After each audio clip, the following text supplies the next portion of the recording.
This is the Evanston Preservation Commission. We have a quorum of, and I just counted and I forgot already, 1, 2, 3, 4, 5, 6, 7.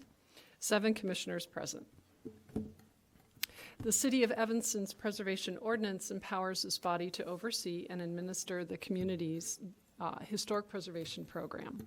During our monthly public meetings, we encourage public participation, afford due process through public hearings on proposed landmark designations and applications for certificates of appropriateness, and discuss ways to advance long-range planning goals beyond case review.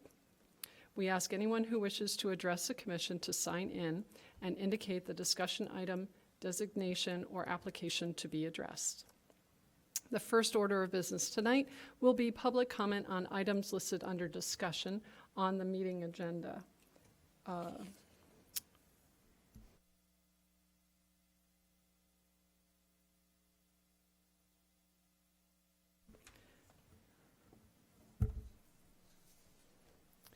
As well as public comment on items under number 3, presentations.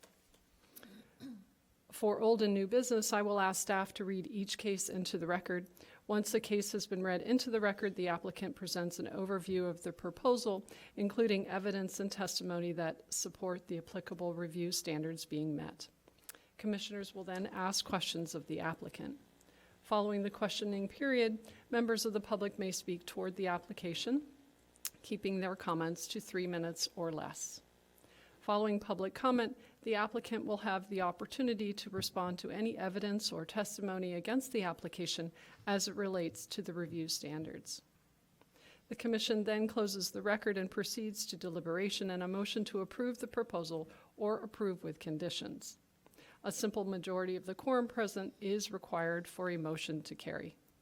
After old and new business conclude, the commission considers the previous public meetings minutes and then discusses actions pertaining to long-range planning goals. Moving on to public comment. Is there anyone here from members of the public wishing to speak? This would be, again, on items under number 3, presentations, or number 6 tonight would be discussion. Okay. We did have one written comment, which I will read now. Can you make this bigger?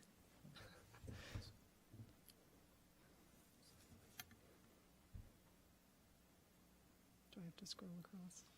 That's okay. All right, I'll do the best I can.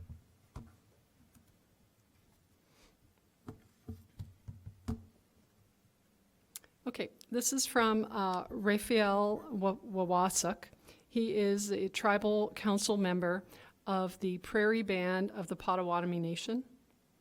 And he writes, "Dear Evanston council members, I am writing to express my wholehearted support for the reinternment of ancestral remains near the sites where they were disturbed.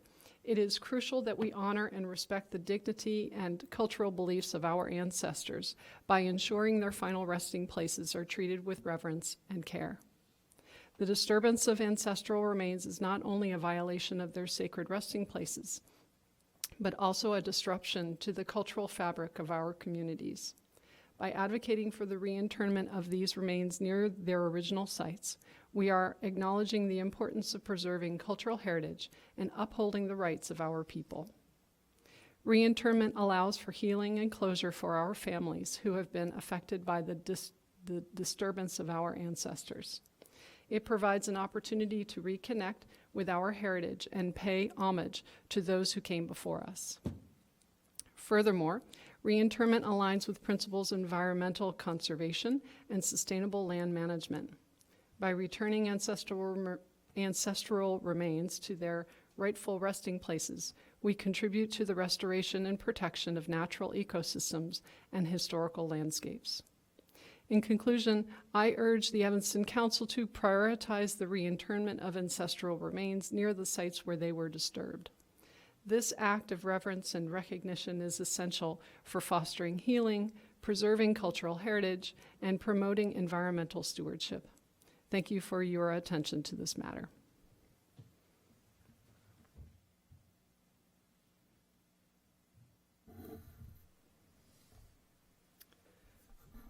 Okay, moving on to Section 3 presentations. We have the first presentation is from HDR Inc.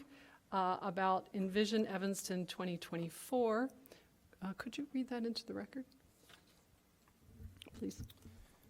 HDR Incorporated will provide a presentation regarding development of the city's new comprehensive plan and zoning code, followed by discussion with the commission.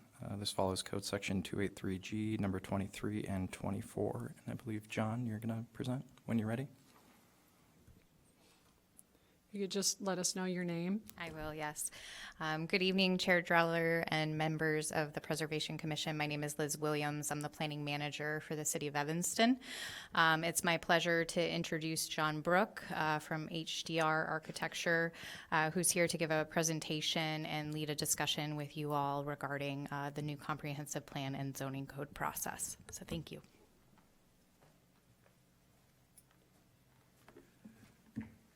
Thank you all very much. Again, my name is John Brook with HDR, and appreciate you hearing our presentation this evening. I have this thing. I hope this is actually going to work. Okay. So, as you probably have become aware, we are now embarked upon Envision Evanston 2045. This is the comprehensive plan and zoning ordinance update for the city.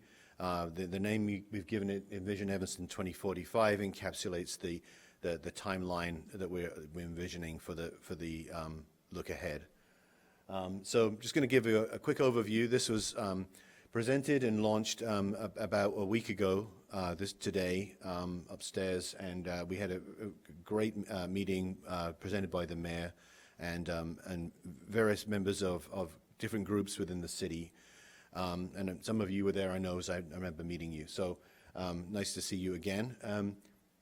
So we just wanted to summarize what the process is about, what it's not about, and then how we're planning to engage with you and members of the community as well.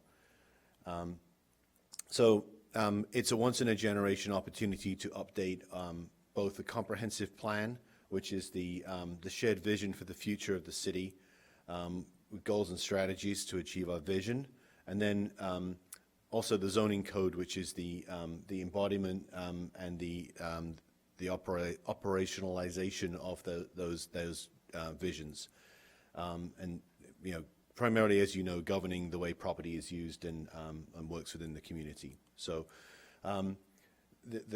we're looking at all of the things that you see on the screen here. And the one thing that I will point out right away, you will not see the word preservation. The reason for that is preservation is within everything that we're talking about today. So it's really the foundation of the community. It's what makes Evanston Evanston in terms of the historic cultural heritage of the community. So we'll be looking at land use, the way land's developed and regulated. Obviously, preservation is a key part of that.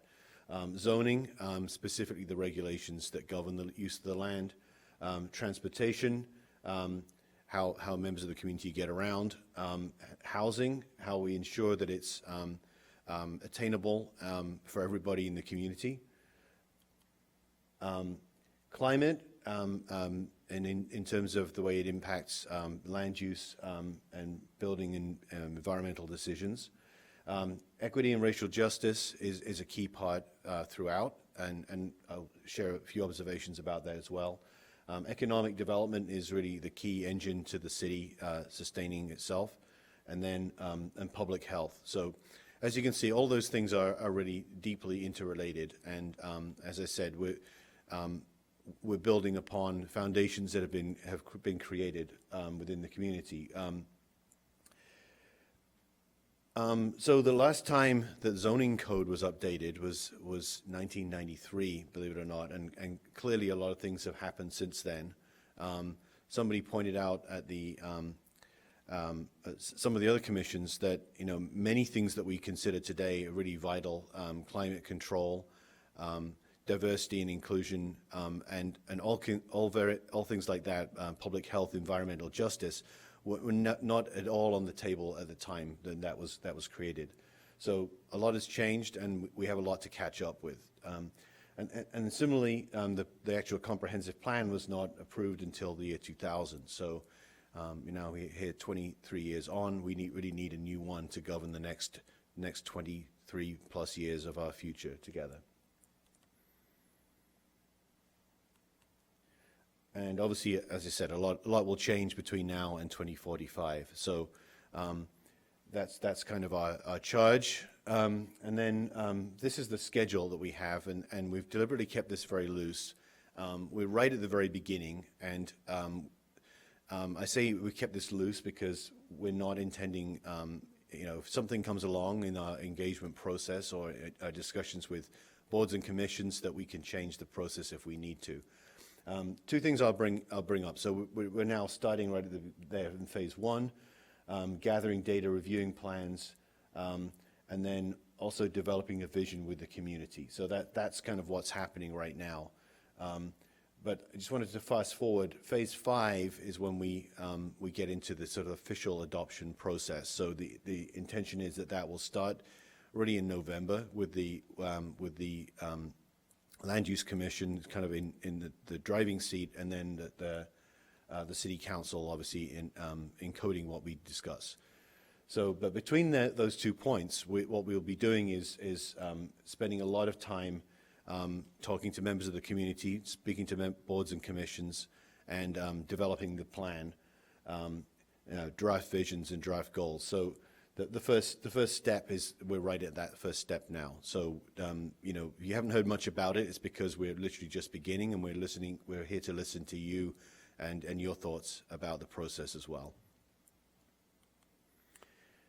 So I mentioned how the community will be involved.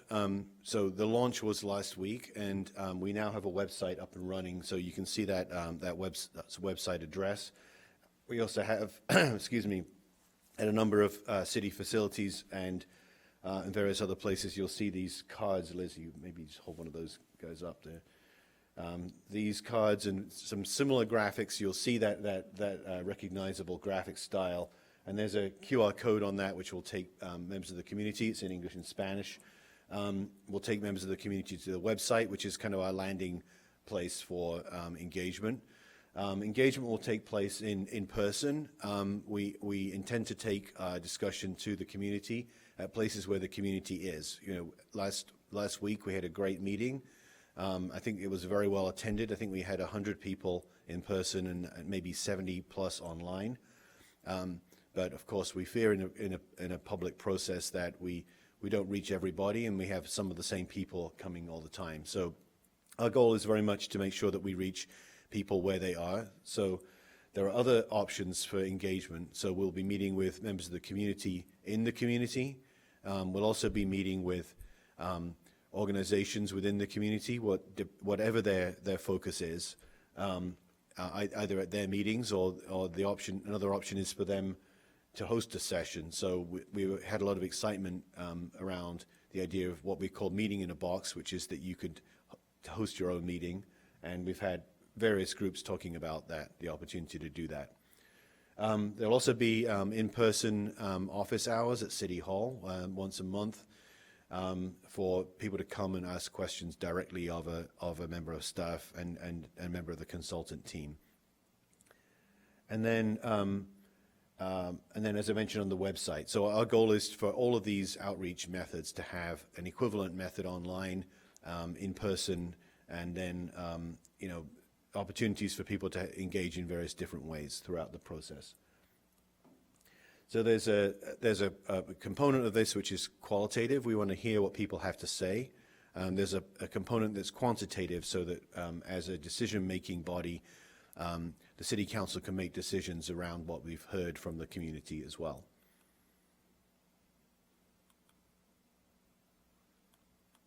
Oh, sorry, I'm hitting the wrong button. So I saw the laser on the ceiling. So the people are the drivers of the process, and then the city staff in particular will be the in the middle, the driving seat. As a consultant team, we interact with the city staff. We act kind of as like an extension of them.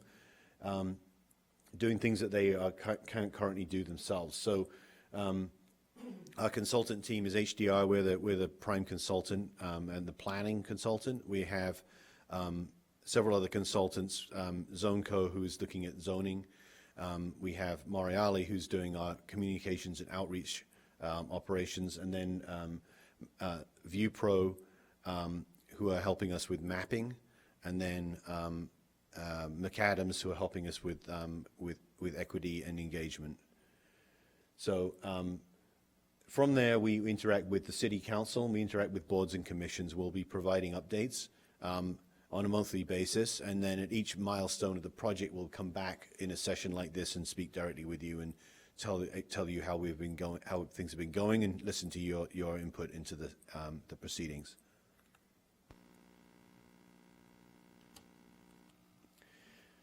So the role of the Preservation Commission, we understand this is your mission to promote the educational, cultural, economic, general welfare of the city through effective preservation. And we see you guys as being not only a commission, but also individuals who are residents of the city and having your own opinions, both as individuals and ambassadors for this process. So if you're concerned about preservation issues being heard, we encourage you to engage with the communities that you are connected with and encourage them to participate as well. As I mentioned, there'll be monthly updates on a general progress, and then, as I said, milestones. Will come back to you and listen to what you have to say. So that's really, at a high level, what we wanted to talk to you about today. But I think the final thing is we wanted to throw it back to you. We want to hear from you, each and every one of you, I hope, as to what we hope to achieve. So if you could achieve just one thing out of this process, what would it be? And so I'm gonna throw that back to you as a committee to share your ideas and thoughts about that. Thank you. Does anyone have any questions to start before we address his question for us? Any questions about the presentation? Because I have one. Go ahead. Could you scroll back towards the beginning where you were saying what the sort of themes? This one? Oh, you mean, okay, I know what you mean, sorry. Yeah. Yeah. Land use, zoning, transportation, housing, and then there was so this is two, yeah. So I am wondering, what about arts and culture? And can you explain where arts and culture fall in this? I think it's fair to say that that's a consideration that we'll have we'll certainly take that critique on board. I mean, this is a kind of a high level, but we will definitely look to ways to embed that. So how would you like to see it engaged in the process? Well, for me, having dedicated my life and career to arts and culture, for me, it's a bubble, like land use or zoning or transportation. Okay. So we'll work to make sure that that's more markedly included in the process. But our goal is to include that sort of in everything. So we know that it will come up in discussions. So we'll ensure that that's among the questions that we're asking of the community as well. I mean, can you give us an example of how you might incorporate that, or is that too deep dive right now? Like transportation, for instance, how would you incorporate arts and culture into that? Yeah, I'm going to make. Yeah, go ahead. Could I mean, possibly. I'm just thinking, like, the city, I think, has a mural program or things like that. Like that with transportation, I guess you could, as there's the Purple Line modernization project happening. I'm assuming that it might be in the city planning. That's just my guess.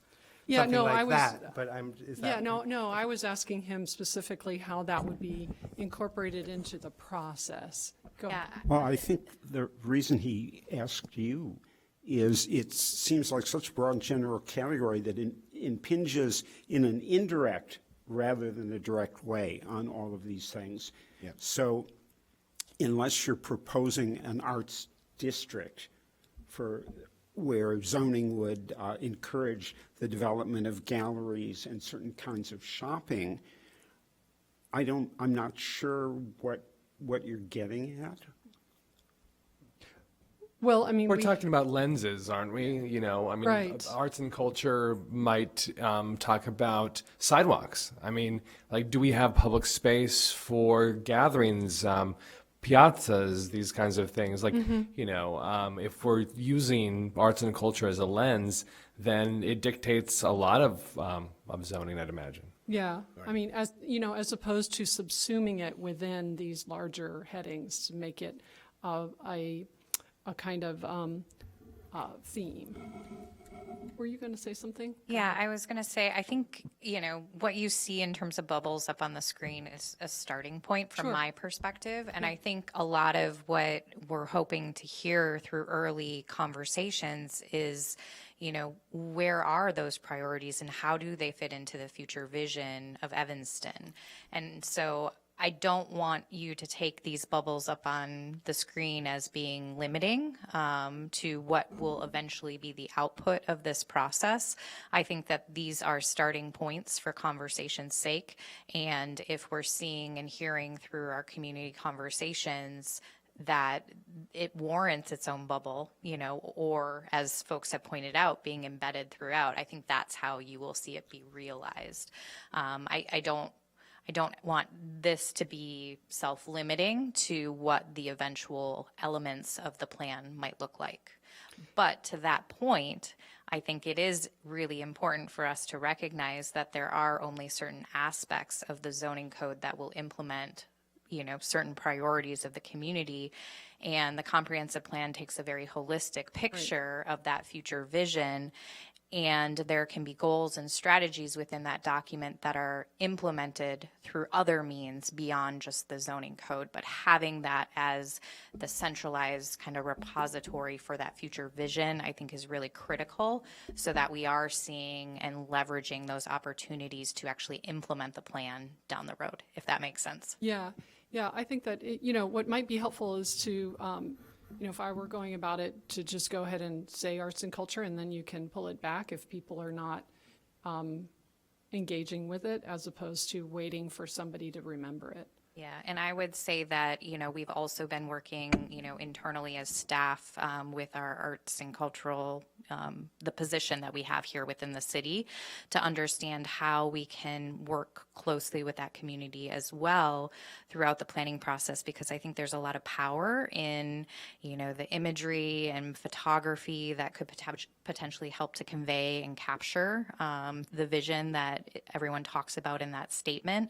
And I also think it celebrates the stories and the history of our community and what has brought us to today and what we're hoping to retain and follow through on to the future. So I guess that's just a piece that I wanted to share so that that we're thinking about these things internally and how they can, again, iteratively through this process, become more at the forefront. Yeah. Right. I think zoning traditionally has been moved more toward built than unbuilt, and paved and unpaved, and it kind of starts off with the feeling that unbuilt space is available space. I think we're way past the time and mindset. We have the purpose to make sure that habitat is preserved, open space, and there's also a tendency to put it all in one big place over in a corner somewhere and not make it readily available throughout the community. In small lots and small places, habitat should be available to everyone all the time. But I think that it's not often that much of a. Oh, thank you. It's not always, but it should be always be a priority to zone in trees rather than zoning out trees, to create and make sure that any process like this doesn't result in a loss of open space. and potentially even open up a little more someplace. Yeah, thank you for that comment. I should have mentioned earlier that our intention in this process is to build upon the work that you as a committee have done in Preserve Evanston 2045. So the building upon that effort, I noticed that embedded in that effort was cultural landscape as kind of a key element as well. So it's important to consider, as you mentioned, open space as part of the process. So it's absolutely noted. Any other questions before we kind of get into the? I was just going to say, I was going to ask about Preserve 2020 because that's a pretty extensive document that we all spent time working on our long-range plan. And similarly, we hadn't updated, like as a committee or commission, had not updated since I was reading 1981 or something like that. So it was also equally dated, but I would definitely reference that. You said its preservation is embedded in these. I think there's a lot of overlap with what you're trying to do and what you could probably build on. It's a starting point. Yeah. You don't have to recreate the wheel in some of these. You can reference what the work that's been done by this commission. Yeah, absolutely, and the same with other commissions. And I know there's overlap with environment and with all the other work that's been done in various business districts, so the intention is to build upon all of those in what we're doing, and not throw any of that away. It's a question of which of these things can we really carry forward. I would say that moving forward, we also have to address some of the failures or intentional biases that were in city policies. In past planning documents or past policies, so that we can then move forward with, policies or plans that actually help address those failures. Evanston was one of the first communities in the state of Illinois to have a zoning code, and that zoning code then caused a lot of harm, steering certain demographics, the African-American community, into, certain areas of our city. So I would hope moving forward, we address those failures, and use that as a springboard to move forward. So that's my comment. So let me throw it back to that question I was asking you, and I'd like I said, if we can achieve one thing, and I've heard a lot of things from you already, but maybe we can just kind of go down the line and see what you guys have to share about things that you'd like to see this effort achieve. Maybe a little bit simplistically, but on a granular level, sidewalks. Like I think having better, larger sidewalks, I think that speaks to the business community. I think it speaks to equity. I think it speaks to climate. Evanston, I feel like Evanston wants to be less of a car city than we have to be, and I think that's somewhat reflective generationally. We're changing our minds on that, but honestly, better sidewalks. Can I add one quick thing to that? I live on a street that 3/4 of the street does not have sidewalks. So there you go. And I live in a similar neighborhood to you, so in Evanston. So, yeah, We may be neighbors. we could well be. I have something I would love to see, like pedestrian zones, sort of not just sidewalks next to streets, but pedestrian zones, like maybe in the downtown. I've dreamed of having it on Davis Street, honestly, where they have like the hardware store. I would love to just like shut the street and like make it a pedestrian zone. I'm not speaking for everyone here. I'm speaking as an individual here, probably. But also bike lanes. I mean, I feel like we have a few good ones, but like not a lot. I have kids, they bike. It's not protected bike lanes. They're just a couple like dividers, and it doesn't really feel safe for families and children, in my opinion. So those, for me personally, I would love to see better protected bike lanes, more bike lanes, and then just pure like pedestrian areas, no vehicles, and maybe in a shopping district or something like that. Thank you. Maine between Hinman and Chicago for a pedestrian zone. That's just throwing that out there. One thing that I've been thinking of is allowing the development of blocks with more variety of housing. You know, to be able to continue to see new developments or existing blocks renovations that have single-family homes, duplexes, apartments, rentals, condos, all in the same block, because then that brings people of different family sizes, shapes, all onto one block, and it creates that sense of community that you don't necessarily get when it's all the same housing type on the same block. So I'd love to see that. You know, I think it was done historically in both ways, but I don't see too much of it right now. So it'd be great to see the variety all mixed together on one block. Thank you.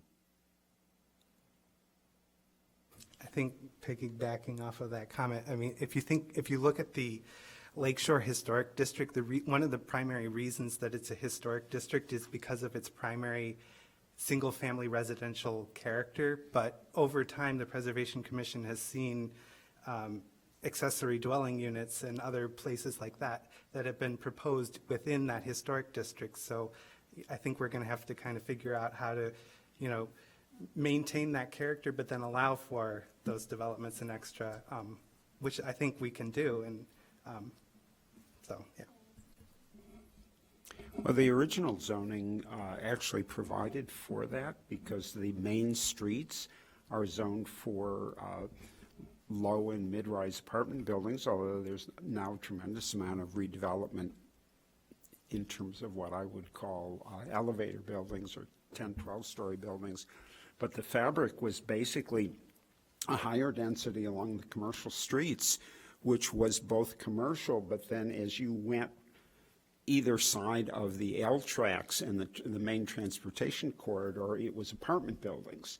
And then the mid-block up until the next half-mile street was, in fact, single-family houses. So the question is, if that's what characterizes Evanston in terms of the way we experience the fabric, how do we maintain that? How do we allow for increased density along streets like Main Street and Dempster and the pressures for development? And then what does that mean in terms of new construction? I mean, Southeast Evanston virtually, you know, none of those big houses are coming down, so it's not an issue. But one of the things that I think ought to be built into zoning and encouraged, along with ADUs, which is a wonderful way to increase density. I don't know if you guys know this, but if you walk around the blocks in Southeast Evanston, Evanston has an amazing history of double houses. Mm-hmm. And they're almost imperceptible because they were designed to look like big houses, to not look like multifamily structures within the context of single-family fabric. And they are so inventive, they are so amazing, and they are a wonderful way to increase density, to provide another kind of dwelling unit other than the single-family house without disrupting that amazing sense of scale and continuity that Southeast Evanston at least has. I think Northeast Evanston has it. And I think that one of the things you can do with a zoning code is to look at what the best urban and housing qualities that are in place, figure out which way you want to extend them or increase the density of them, and then build those as provisos into acceptable uses within a zoning district. Yeah, I think that's how you get a successful plan, or is that you don't really just leave it open-ended. You kind of give guided suggestions of what to do, and kind of like steps of, like, if you want to do an accessory dwelling unit, here's how you can do it, and here's how you can get a permit, fast. I mean, because people are going to want to do this, and so if you come up with a plan and say, if you follow these steps, you can get a permit, I think that would help, instead of, getting 1,000 applications and they're all going to be all over all over the place. I think that would help streamline and get more successful outcome. Can I add something here?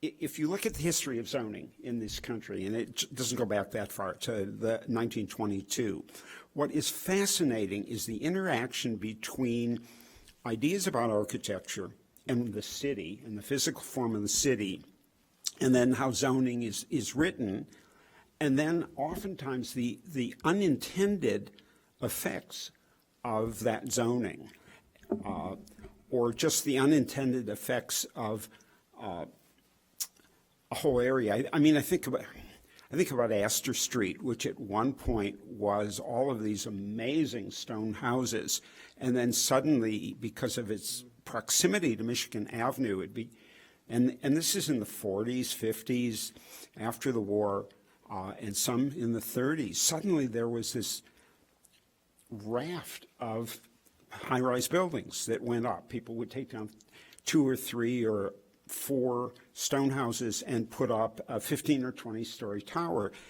And to someone's credit, they figured out that if you kept doing that, a lot of the physical attributes of the Astor Street area as a place were going to go away, and that suddenly, of course, the proximity counts for so much, but suddenly that the experiential and scale and other kinds of attributes that make that such a wonderful part of the city would be lost. So there was zoning that literally interceded and stopped that process.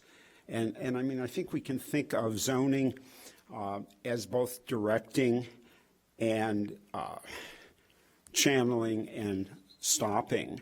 But for instance, and I live on Main Street, east by the lake, but I'm astounded at the density of new building. So one of the things that zoning could do with respect to housing and with respect to housing, R1 districts, is to look at where that density is okay and could be permitted and where it's not. I mean, commercially,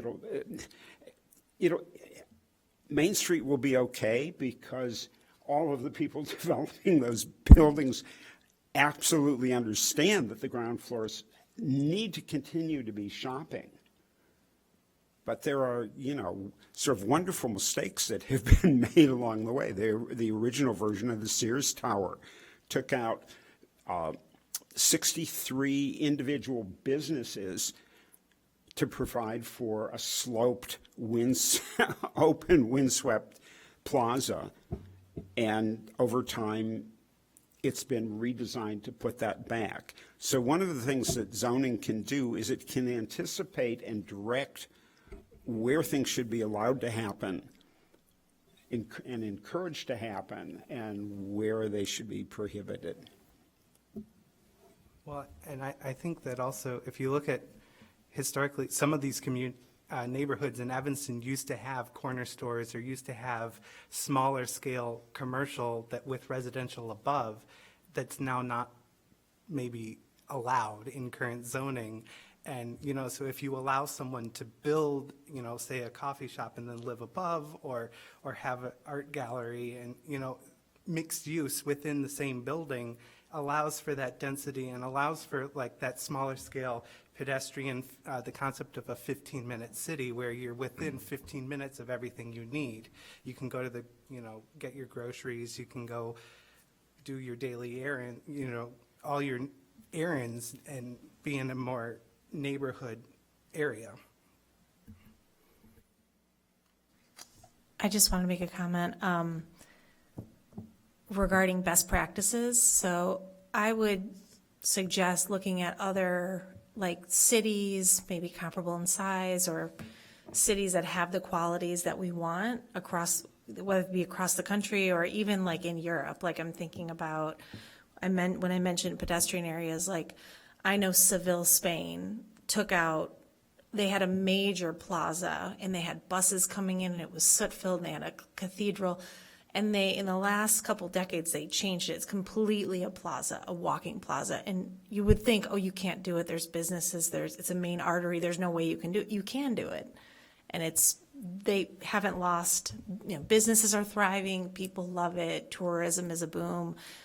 So I would just suggest looking at other best practices, not just here in the US, but like if we want to be a biking city, like look at biking cities in Europe that have like, people bike everywhere. I mean, there's models to be, you don't have to recreate the wheel. There's, really solid models in other cities and you can take pieces of those and see if they're applicable here. Yeah, absolutely. Thank you. I just was going to add, if we could achieve one thing with this project from a process perspective, to really do everything you can to have a broad definition of what the Evanston community is. Maybe it includes people that don't actually live here, because they're stakeholders too, for one reason or another.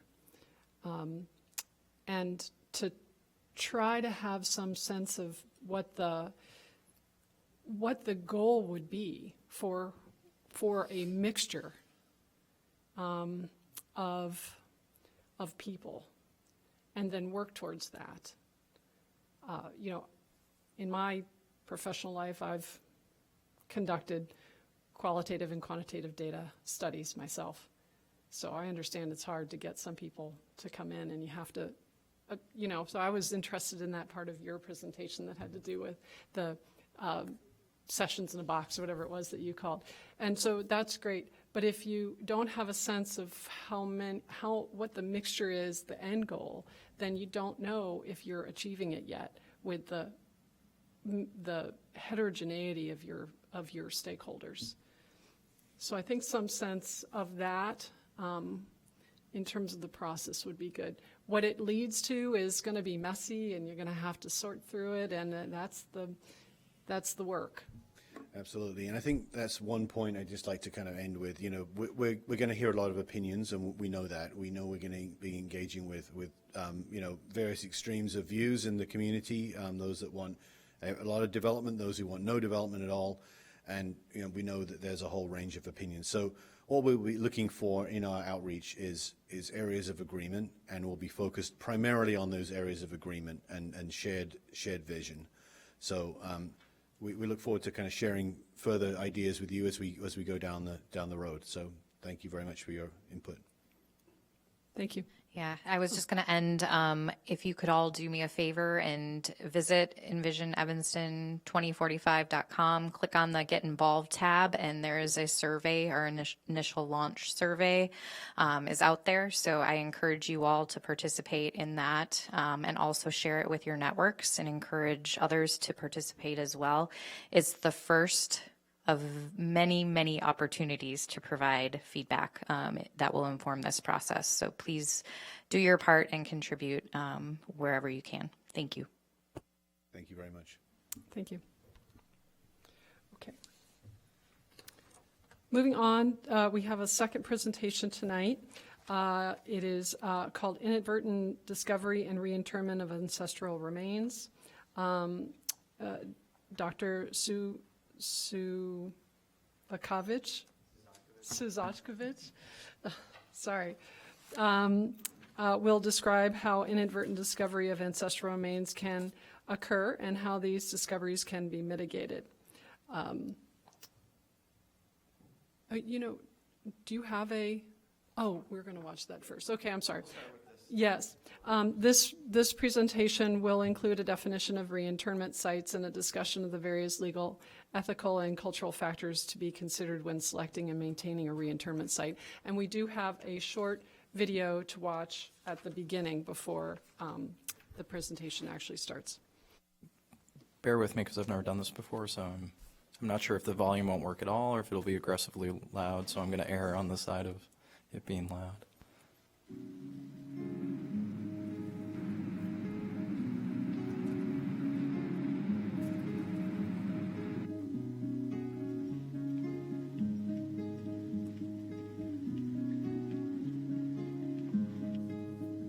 what is now Illinois, was really a crossroads and a place where lots of people lived throughout the past, and built monumental architecture like mounds, interred a lot of their deceased relatives in those mounds, and then the mounds were disturbed through looting, through bulldozing, through excavation. One of the biggest things about the law, which we're very excited for at the museum, is that it allows the state to create reburial areas on state property for repatriated Native American remains. Now we're at the point where we are ready to repatriate large amounts of ancestors, and they need a place to go.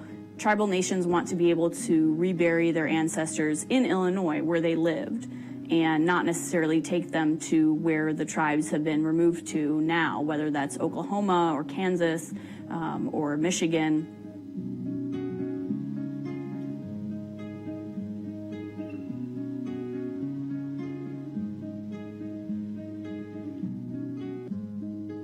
We want those ancestors to be reburied as close to where they were found as possible, because they were buried there for a reason. And when you remove them from there and put them into a cardboard box in an institution just to collect dust for 100 years, it's extremely detrimental on the emotional and spiritual well-being of that community. I believe that the state of Illinois and the Illinois State Museum has made a ton of progress. They are trying their best to listen to the tribe's perspective, listen to our concerns, and then now develop these mechanisms to allow our concerns and everything to actually be applied instead of just being heard. It's kind of a little bit of an apology, I feel like. You know, they're trying to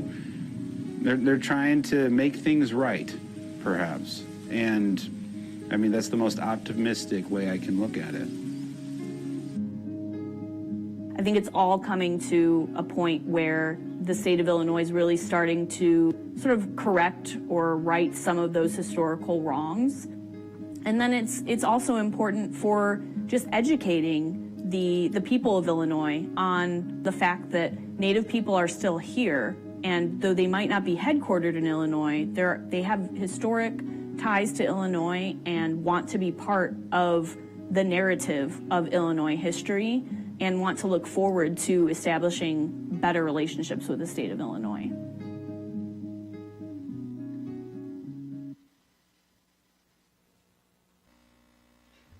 Are you going to be seated, or do you want to come to the podium? Yeah, why don't you? Thank you. All right, well, thank you, Chair Driller, and thank you for having me here.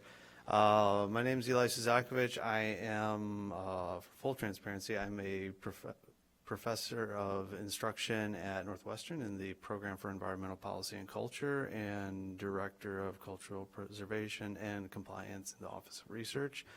Also a scientific affiliate at the Field Museum, but for purposes of today, I'm just here as a citizen and a person who works in Evanston, but also works in preservation as well. This is something pretty monumental for state of Illinois. Usually these are issues that go through the Park Service, and they're usually federal. This new law, which is House Bill 3413, opens up the state and state municipalities to engage in basically relationships with tribes. And while we talk, it's the Human Remains Protection Act, and in particular it's about remains that were taken in Illinois to be returned to Illinois. However, this also opens up the possibility for inadvertent discovery, which is any municipality, whenever there's a construction, individuals or material can be uncovered in that construction process. Normally what would happen is Illinois State Archaeological Survey would come out, they would take it, put into a storage facility, and sort of keep it in boxes. With this new bill, actually what it allows for is material to, if it is uncovered, it will be assessed by ISAS and SHPO, and they will record it. But the material can then be reinterred back, either, if not in the site where it was uncovered, in a site adjacent to or close to. And it's something with inadvertent discoveries.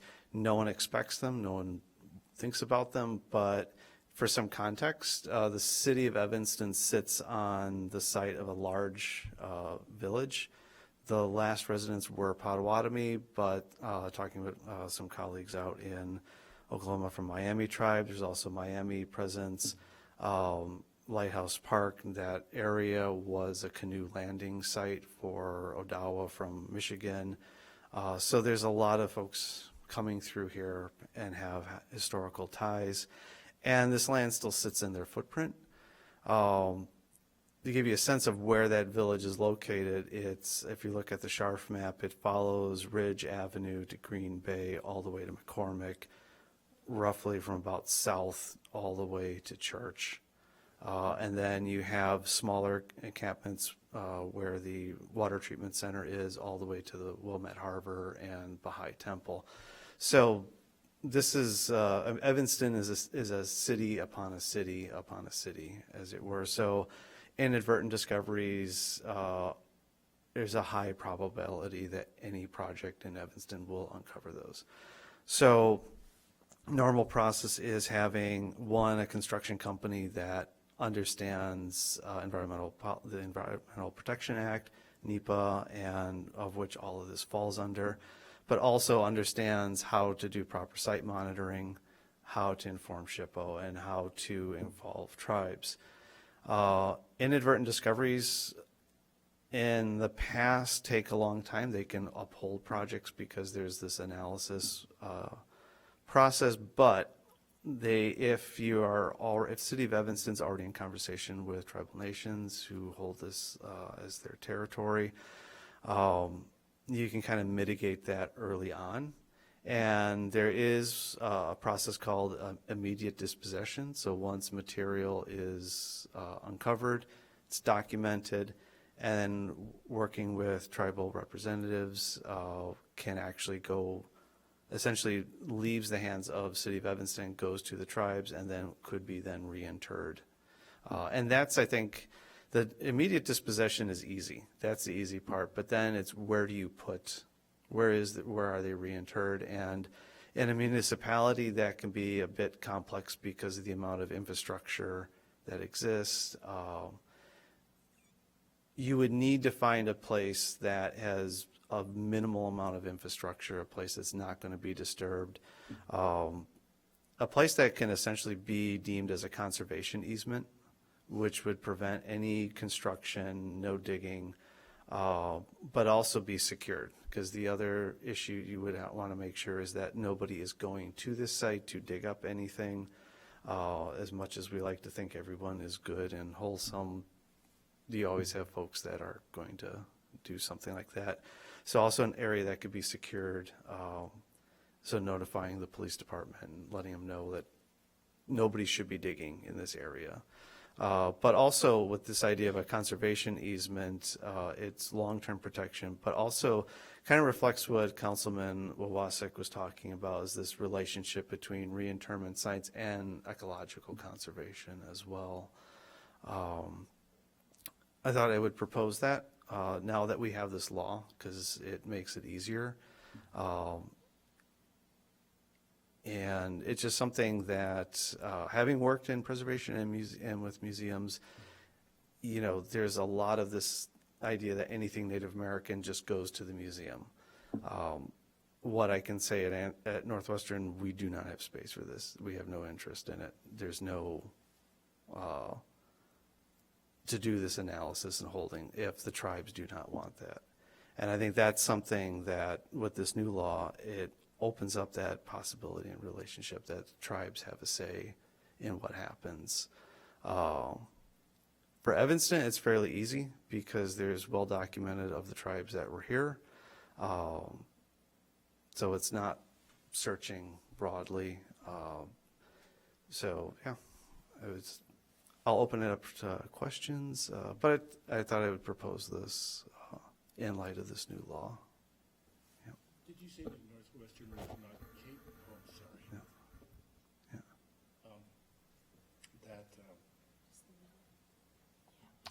Did you say that Northwestern was not capable or not interested? So or- in I didn't understand what you 19, were saying. right, so in 1978, with the passage of the Archaeological Resource Protection Act, which in the spirit of that law was that archaeology was practiced in situ, meaning that material was left in place.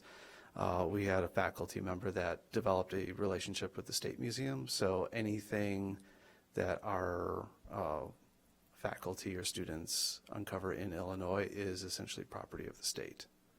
So we do not hold those items and have not held them since 1978.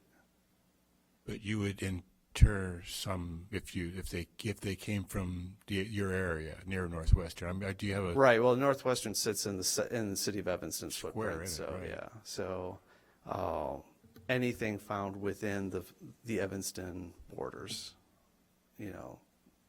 So there's no interest in researching it, but also this goes to what the tribes want, and this is where the consultation with tribes comes in. If human remains are inadvertently discovered, I can tell you that most tribes will say reintern them, that they're not meant to be studied, that they were disturbed accidentally, to reinter them in a respectful manner. And that's what this law is looking at, is not taking people away from the places that they were interred. Which is in the past is what would happen is, you know, if something was found in Evanston or Chicago, it then most likely goes to Springfield. And so with this new law, what is the spirit of this new law, I should say, is that what was found in an area should stay in that area. And that's something that Councilman Wawasek and Matt Bussler, you know, were really hinting at, that individuals were buried in this region for a reason. This was their home, so people should not be taken away from their home. What it also does is, you know, hearing the project of like new developments and things like that, it also provides City of Evanston to have a plan. So when an inadvertent discovery comes up, it's not scrambling at the last minute of what do we do and waiting for a SHPO and everything, but something to present to the State Historic Preservation Office that like City of Evanston has a plan, it has a place. Yeah, the thing that is not clear from your presentation about reinternment is if there's a construction site, there's excavation that goes on, multiple remains are found, which suggests that it's a burial site, therefore a sacred location. Where in relationship to where stuff is found, where remains are found, does the law then require reinterment, and how does that work? I mean, if somebody's building an apartment building, are the remains reinterred below a parking lot? Below a garden? No, how so does it actually work? Right. So in that case, if a cemetery, a historic cemetery is found where there is multiple burials, then that's where State Historic Preservation Office kicks in, and that's a whole nother process. But then that would still be in consultation with tribes on what to do. In some cases, the first option, you know, the first question is, can they remain where they are? And can the project move around that area? If in the case it cannot, then where do they go? And this is where having a designated reinternment site, there's no question, you're not putting them under a parking lot or a garden, that essentially it's a cemetery. It would be deemed as a cemetery for these individuals. So it would be like a designated spot. Yeah, that's, so I was going to just clarify. So what you're, make sure that I'm understanding correctly is actually what I'm asking. So what you're suggesting is that there's a site, it doesn't have to be owned by the city of Evanston, it can be owned by anybody, right? It doesn't have to be public land. It just has to be in Evanston and not have infrastructure in it and be securable, right? And so then it's a place when ancestral remains are found that they get buried there, and that is considered near enough to where they were found that that's Correct. appropriate. Right. So then the other thing that you and I talked about before this had to do with the legal structures around knowing where these sites are and who's allowed to know and who isn't allowed to know, because there's some requirements that we have to follow. If you wouldn't Correct. mind just sort of summarizing that. Right. So going back to the 1979 Archaeological Resource Protection Act, any site that is discovered cannot be on public notice. It cannot. It is basically only tribes and state and federal agencies will know about it. That is to protect the site from looting and any kind of vandalism or damage, but largely looting. And part of what the ARPA was designed for, because ARPA also has civil penalties and fines for theft, vandalism, and sale of artifacts. So when it also established the state historic preservation offices, so that for municipal, state, and federal purposes, those entities know where the sites are to basically avoid any construction or anything like that, but the general public does not know about that. However, and there's an interesting point, with the Forest Preserve District has mounds and other known archaeological sites. And I do know that the county spends a lot of time with their law enforcement, policing those areas, and they do get vandals, they do get robbers. It happens. So in those cases, though, those are known. They're very visible sites, whereas a reinterment site, it's usually designated as something else. So that's why I mentioned a conservation easement. So if someone says, well, how come we're not building houses on there? So, well, it's a conservation easement. And it's sort of left at that. So it's not something that, like, the Preservation Commission would discuss where these things are going to be? Like, we're not supposed to talk about that So you can't say, publicly. like, you know, so-and-so was having their sewer fixed and something was found, and then we sent it, like, that could not be on public record. We wouldn't know where the internment site is anyway. That's not something that the commission would know, correct? I mean, that's up to, I don't know the structure of the commission in the city of Evanston, Okay. but technically, I mean, as the commission, you do oversee preservation, so you would probably want to know where the location is. But also, just if any projects come up and that area is in the purview of that project, you can say, no, that cannot be. Well, anyway, that would be worked out with the city attorney, but it's not Right, something right. we're supposed to talk about openly here.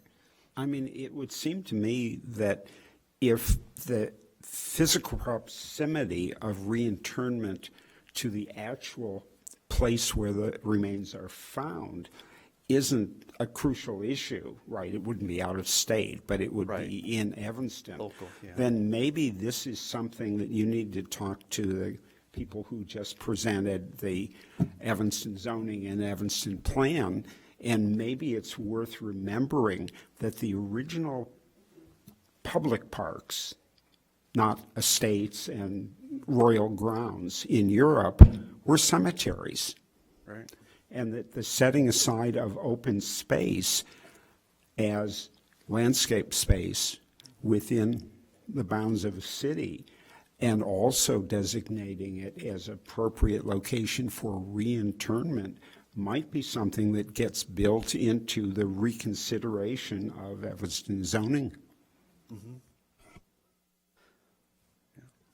I having trouble with this idea of encountering human remains in some kind of project. It seems like that would be a time to call the police or something. I mean, Well, I don't know how many people would actually be Technically, able to. right, I mean, technically, if you do find human remains, you are supposed to call the police. They are, Right. because you have to determine if they're historic or Or recent. yesterday. Right. Right. So Exactly. police have to be involved in this process either So- way. And then while the material, if it is removed, has to be stored in a secure location, and usually that is an evidence locker or something to that nature until they're ready for reinterment. So this is something that would probably need to be discussed with the police department. Exactly. One of the things that's really interesting to me when we watch the video is there's some conflict, right? So it's a big step forward, but you're hearing the state say, we're moving forward, you can return these remains on state property.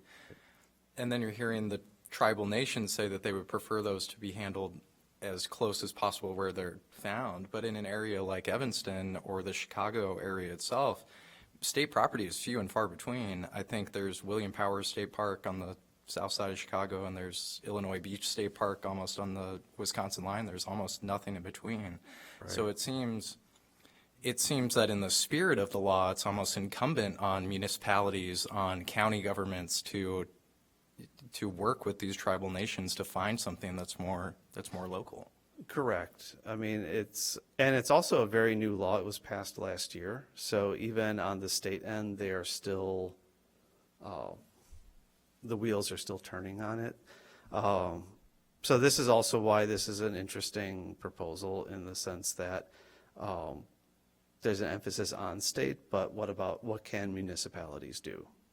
And how can municipalities participate in this? Because technically, are state funded and state entities, but that is, because there is not a lot, because the city of Chicago is buying up state land left and right, and I'm not sure. I know the coastline on the North Shore is Army Corps of Engineers, so that's federal jurisdiction, but I mean, that's something even to bring up on the state level is, what are you supposed to do, right? What are municipalities supposed to do? But I mean, I think that's something. I don't think that's a hindrance. I think that's it's an opportunity, and who knows? Maybe Evanston becomes the first municipality to ask that question. Can I ask you, you've mentioned a couple of times to consult with tribal leaders. Yes. So could you, because I read Councilmember Wawasik's statement that he sent in today. Could you explain to us who he is and what his role would be? Sure. Briefly. So Raphael Wawasik is a tribal council member for the Prairie Band Potawatomi, and he is also the Tribal Historic Preservation Officer. So he is in charge of any and all things that have to do with archaeological sites, human remains, repatriation, reinternment, environmental work. It's pretty broad, but it's anything that has to do with anything that happens on ceded territories and ancestral lands. So normally, where most TIPOs come up, there's about 30 TIPOs that come up every month due to like cell towers, right-of-way, Department of Transportation work. And they're usually here consulting on either environmental work or preservation work as well. So he is the one who essentially would come out, consult with City of Evanston, what are the best routes, what's the perspective of the tribe, and how do tribal members and tribal government want to proceed. So it's essentially he is also like an ambassador to the city and building that relationship. And Raphael is just one of the TIPOs. Pokagon Band Potawatomi, Matthew Bustler is there also. This is part of their footprint. And Gun Lake Band of Potawatomi in Shelbyville, Michigan. They have a pretty extensive archaeological program, and storage capabilities, and they have a lot of site monitors. So there's about 6 Potawatomi bands, and they all work together. And Illinois is in the purview of Prairie Band and Citizen Band Potawatomi. And in fact, the Wilmette family that lived here, their descendants are in Kansas and Oklahoma. So they would be, the Potawatomi would be one group. Sauk and Meskwaki are another one. In fact, this is part of Saukenuk, which is the ancestral Sauk lands before being pushed out during the Black Hawk Wars. Most of the Sac and Fox live in Iowa, Kansas, and Oklahoma. Miami Tribe of Oklahoma has villages. In fact, Indian Hill up in Kenilworth was one of their village sites. They have a presence here. Peoria Tribe, which are an offshoot of the Miami, have a presence here. And Ho-Chunk Nation in Wisconsin and Nebraska have probably the longest occupations in that they remember when glaciers were. They have stories of the glaciers on this area. So Evanston sits in the footprint of quite a few tribes, and then the Odawa up in northern Michigan. Also, this was one of their trade stops, and so they have a presence here, but because people are spread pretty thin, it's, the main groups I mentioned are really the primary for this area.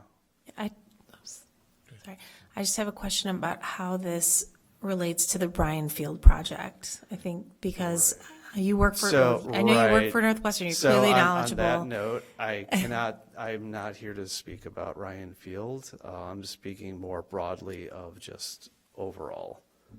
Yeah. But I guess maybe this is a question for this group. I mean, is Northwestern going to have a place for internment, or is this all in the city? Haven't we heard a lot that Ryan Field is sitting on a graveyard? I mean, that's kind of what people say, an ancestral graveyard. Is Northwestern, as part of the contract with the city, have any obligation, or are they proactively providing an internment place? Does anyone know? I don't know if Cade. I don't have an answer for that. That wasn't addressed in the mitigation at all, was it? I think the mitigation, if I recall correctly, it said that they would work closely with the State Historic Preservation Office if inadvertent discoveries occurred, which is, that's what the law says. So, it's a little strange to have in the mitigation proposal because it's just their legal obligation. So I have a question. If one of those tribal historic preservation offices writes a formal letter to the city of Evanston citing wherever in the city they determine that there's a sensitive site or some kind of burial site, how does that work? I mean, as a certified local government, is Evanston allowed to enter into consultation with City of Evanston tribal? receives federal and state funds. So because you receive federal funds, you follow the consultation. So it can work. You can. So it can work either way. So if Right. someone finds something, the city can then contact the TIPOs. Tribes, right, and then. Or the TIPOs can say, we found out that this project's going on. Right, it can go either way. Right. It can go either way. And City of Evanston does have, and to address the one question in terms of subsurface, anything subsurface, that is City of Evanston. That's eminent domain.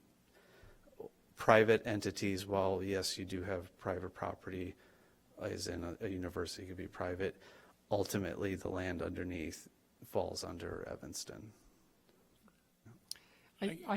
I would think that the process of designating a reinternment site would include some kind of discussion of the process of moving the ancestral remains from the inadvertent discovery location to the reinternment site.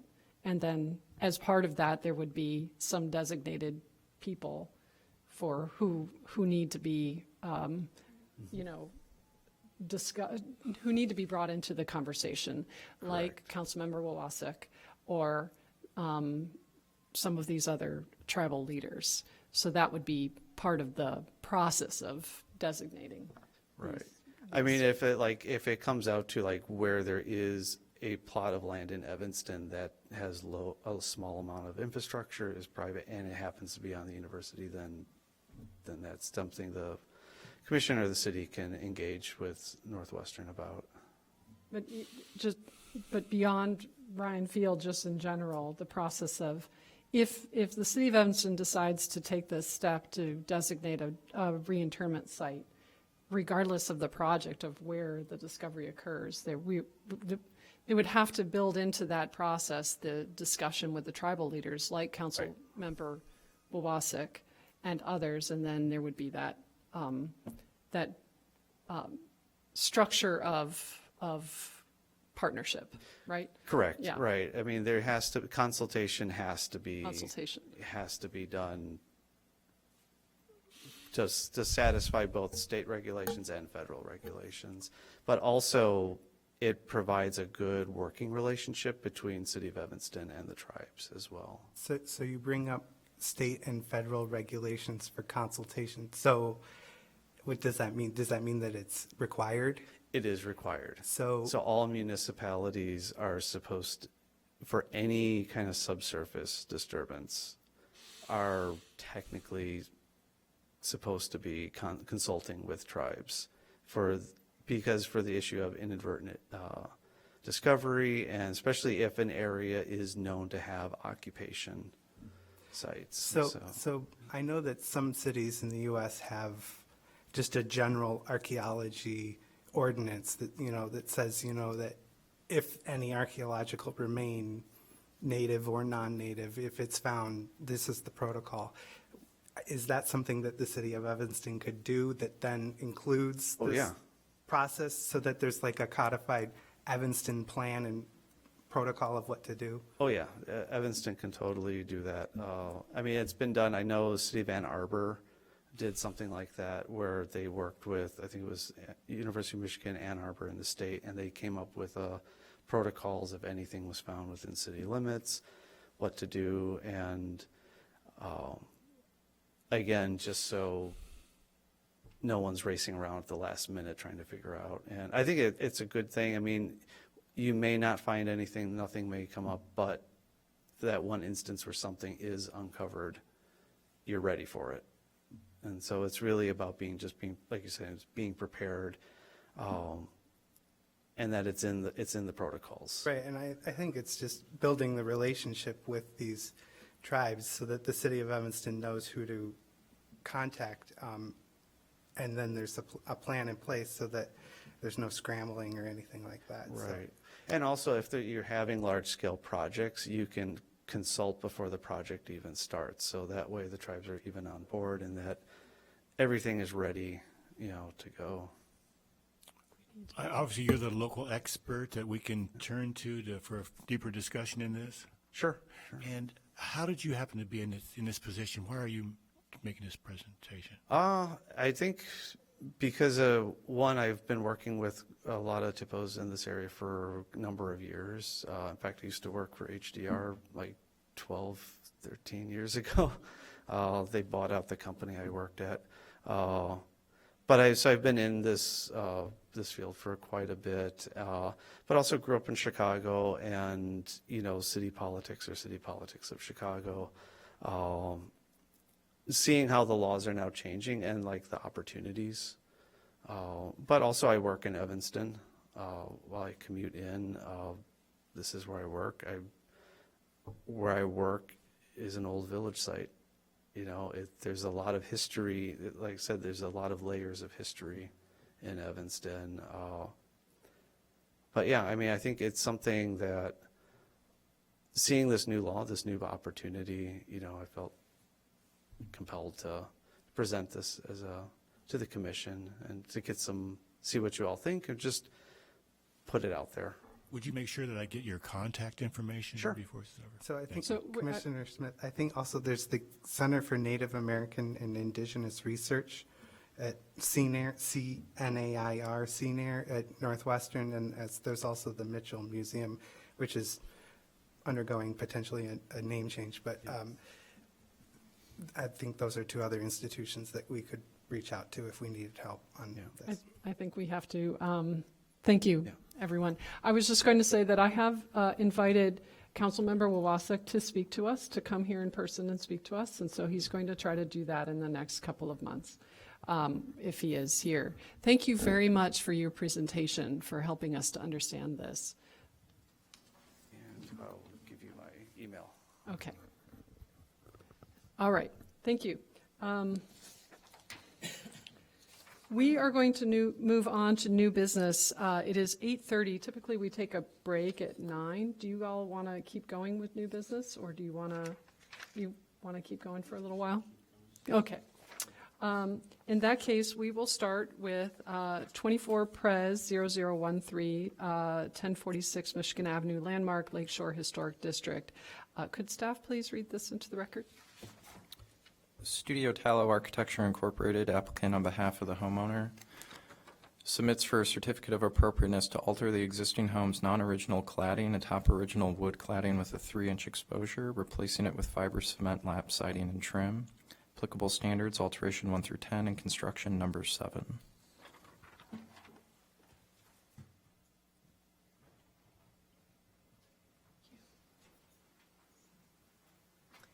Good evening, Chair Dreller, members of the commission. My name is Jennifer Holtz. I'm a principal at Studio Tallow. I'm joined tonight by Natalia Siliarska, who is a project manager in our office, the project manager for this project. I'm going to briefly present the proposed work. We'd be happy to take questions. Natalia is our expert, so she will probably field questions that will come up. Cade, can we start by scrolling to sheet COA 1.2? Please, that just sort of gives a visual of the What page do you want? work. What page is this, Kate? Oh, sorry, yeah. It's page 21 of the packet.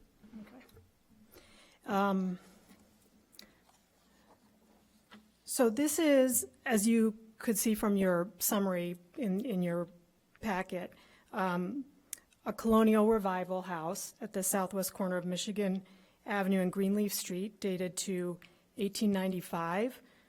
Josiah C. Lane is the architect. The house has many of the typical features you find in colonial revival, including rectangular form, hip roof, use of dormers, clapboard wood siding, double-hung windows with multiple glazing, bay windows, fan lights, etc. So we've got it all. You can see some of them here in these photos. This is the south elevation of the house. The project has two main components: the restoration of windows and the replacement of siding and trim. So I'm going to start with windows. We believe most windows are original to the house, so they're very old. Most of them are double hung. Some have leaded glass. Some have diamond muntins, which are exist on the third floor, so the dormer windows.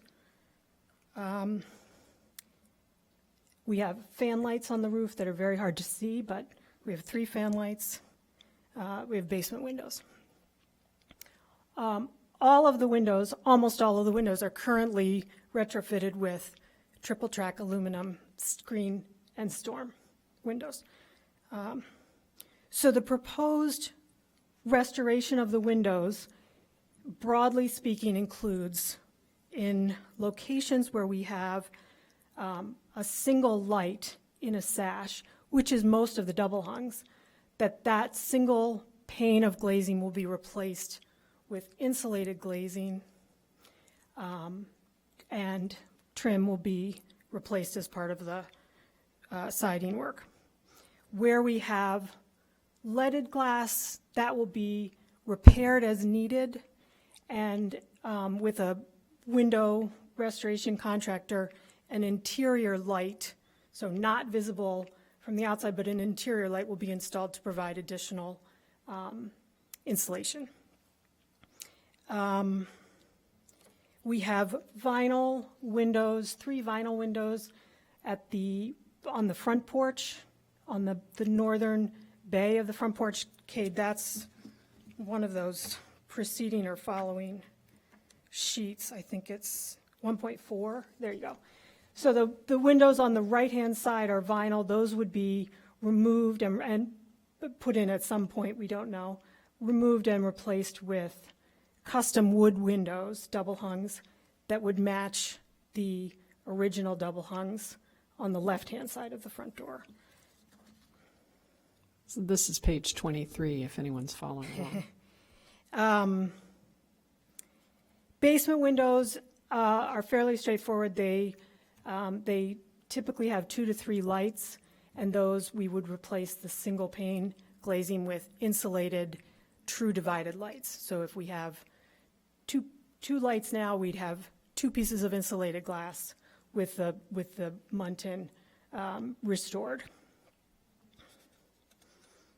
So there are lots more details. We are happy to go over those, but I think the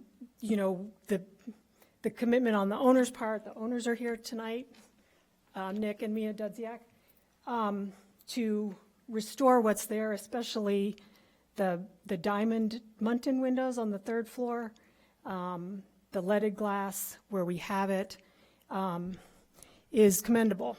And so we think this speaks specifically to alteration criteria 2 and 6, where we're working to repair rather than replace architectural features when it's possible.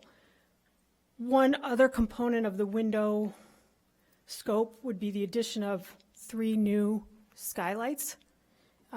We're showing those on the roof plan because you can't really see them from the street unless you were, maybe half a block away.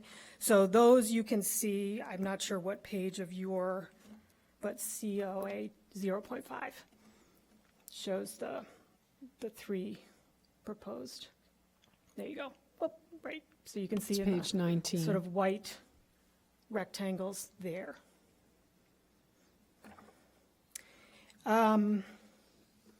So that's a summary of windows. We can take questions. We could go on and talk about siding replacement, trim replacement. If you want to just continue with your presentation, and then we'll ask questions at the end. Okay. So for the siding and trim work, and Kate, if we could go again, maybe back to 1.2. That's a good starting point. You can see some of the effects over time of various siding replacement projects. So on the curved bays, there's a combination now of vertical siding, some horizontal aluminum siding that was added later, obviously. You can see up at the top the change in color. That is based on drawings we have. We was shown originally as a wide decorative frieze band. So at some point that was covered. And so on the drawings we have the specific materials of certain places is not indicated. So for example, it doesn't say that it's wood clapboard siding. The drawings do show corner boards, so we are surmising that they existed originally, as did wood siding, including on the curved bays below what was originally the frieze band. So you can, and there's a picture of that in your packet that shows what we think the siding was originally. What is, because we uncovered it on the bay. That's way down, Kate. So I don't know that we need to skip ahead. So the proposed work includes 2 main components. The first is restoring the decorative frieze band. So where it's currently has some sort of, aluminum vinyl siding would come off. And based on the drawings that we have, and this is where if we jump ahead maybe a couple sheets, Cade, we can see there we go. And this is the original blueprint, so you can see what we're seeing above the heads of the second floor windows, below the cornice of the roof. We would propose to install smooth hardy panel as the base material, trimmed minimally with AZEK square and Scotia trim pieces, just to sort of define the decorative onlays, but also to conceal joints in the panels. And in your packet, the proposal was for that hardy panel to be on the flat portions as well as the curved bays. So we've got 3 bays on the house. We, since our initial application and in doing additional research, hearing back from the siding contractor who's going to be installing the work, the bending of that hardy panel is he doesn't think it's going to work. So Hardy said it was maybe going to work. Installer says no. So we're proposing instead, just at the curved areas, smooth painted AZEK panels. So when we've got painted hardy panel, painted AZEK panels on the curves, trimmed in the same way, we think that will have a uniform appearance, certainly from down low. The decorative ribbons and bows and the decorative wreath are from Akina Millwork. And so based on what we can see on the original blueprints, is a close approximation to what we're seeing there. So the various sheets you have in your packet illustrate the different locations sort of around the house in its entirety, where we would either have the curved bays or end components, which don't show on this, but there's a wreath detail that occurs at different corners. So that's the frieze band, and then working down from that, the existing lap siding, originally wood, now aluminum, would be replaced with smooth, hardy lap siding with a 4-inch exposure. Couple questions that I think are going to come up, so I'm going to just address them. Did we consider repairing the original cedar? Yes, we did.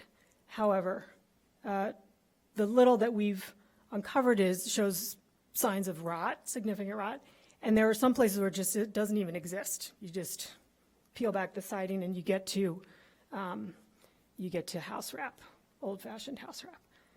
So did we consider all new cedar siding painted? We did. It comes at a cost that's twice the cost of the hardy, so it's a significant difference. We did hear some questions from Cade and on behalf of different commissioners in advance of this meeting about the 4-inch exposure versus a 3-inch exposure. We did some research on that. Hardy says it's doable. Siding installer doesn't recommend it at all, although he says it is doable. It creates debris and waste, lots of dust, because he would cut it, not overlap it. And it also comes with a cost increase of 25% more in materials. That makes sense. 30% more in labor. So it's something that we've looked into. The siding that's on the house now, not original, but when we measure it is closer to 3 3/4. So we've been sort of inching a little bit bigger over time, and I think that we think that 4 inches, given the nature of materials now and the spirit of the the restoration work is something that's appropriate. We have proposed at the bays also the hardy lap siding. This again is an unconventional, somewhat unconventional application to be putting it on the curve. We have done research, are continuing to do research. Hardy says probably doable. The siding installer says probably doable, but we need to do a mock-up. We just haven't done that yet because there are sort of commitments to doing that I think we're waiting for feedback here tonight. So that's still the path forward. If we learn through the mock-up that's not possible, I want to raise this now so that we can talk about it if necessary, that our proposal will be to continue the smooth painted AZEK panels down the bays, sort of in the spirit of the freeze band, but minus the decorative bows and ribbons and minus the wreaths. So we would just bring that down the bay if using the hardy lap siding on the bays is not possible when we do the mock-up. There are other features that we're going to repair and restore on the facade. So those include the paneled soffit up just below the roof, all of the cornice and dental trim you see at the front porch, brackets on the side of the house, balustrade on the side of the house, the cornice band around between the first and second floors. So that's all work that would be repaired and repainted, but no proposed changes are scheduled for those elements. We would like to replace existing but old wood beadboard at the porch ceilings with new wood beadboard at the porch ceiling. So that's the front porch and the side porch. That's in your packet. And finally, we would replace siding, trim, et cetera, on the garage in the same manner as we're proposing for the house. The only unique items there's sort of a dental trim above the door that would be repaired and repainted. There are existing shutters that would also be removed and repainted and then reinstalled. So that's the summary. We'd be happy to entertain questions. All right. Does anyone have questions for the applicant? So, like the area 1A, so if do you have what is your backup plan if you can't do the hardy on the curve? Like, do you have an idea of what other products you might use? Yeah, the backup plan for the hardy lap siding on the bays would be smooth painted AZEK panels. So it would match the material that we're going to have up at the decorative frieze. Can you actually bend the AZEK panels into a curve? Yes, and that's something we. What is AZEK panel? AZEK is a PVC, a composite material that's used for trim. So you can get it in lots of profiles. So we have some of it here specified for trim components, and it also comes in sheets. So it's a different base material, but it's, I would say, in appearance once it's painted, comparable to a painted smooth hardy panel. And so can hardy and AZEK be finished in the same manner, in the same material, the same paint, same Yes. everything? Yep. Here's a really expensive idea for you. Go for it, Stuart. If you took one of the nice things about AZAC, after you get past the fact that it's plastic, is that you can mill it just like wood. And what I'm wondering is, could you score or mill the panels, since you have such small areas that you have to bend to a curve, to sort of duplicate the siding as a panel? Oh, I see what you mean, and so that it would be below the frieze, but intended to look like siding. In your thing where you have, Yeah. where they did it with vertical boards so they could follow yeah. the curve. Yeah, you could bend those, you could mill the surface with a CNC router to actually look like a panel of beveled siding, Yeah. 3-inch beveled siding, We since you did- have so little of it. Yeah, that's true, and that's something we could look into. AZAC also makes a lap siding material, and in conversations with them, it can go down as small as a 4-inch exposure, but could not be applied on the curve. Yeah, years so- ago, we put beveled siding on a curve, and the head carpenter who knew how to do it, which I did not, said, well, what you do is you take larger boards and you cut them in what he described as a smile, which is a curve, Yeah. so that when you bend them, they actually, the edges become horizontal and flat around the curve. We did it once, haven't ever done it again. It might be less expensive to just score that AZAC and be done. I mean, 1207 Judson, because I remember, because they have a circular bay, and that circular bay, when they replaced the siding on it, it stayed empty for a really long time. The whole rest of the house was sided, and they eventually put on horizontal siding. I don't know what they used. I assume it was approved by this body sometime in the past couple of years. So I might be a suggestion to find out what they used.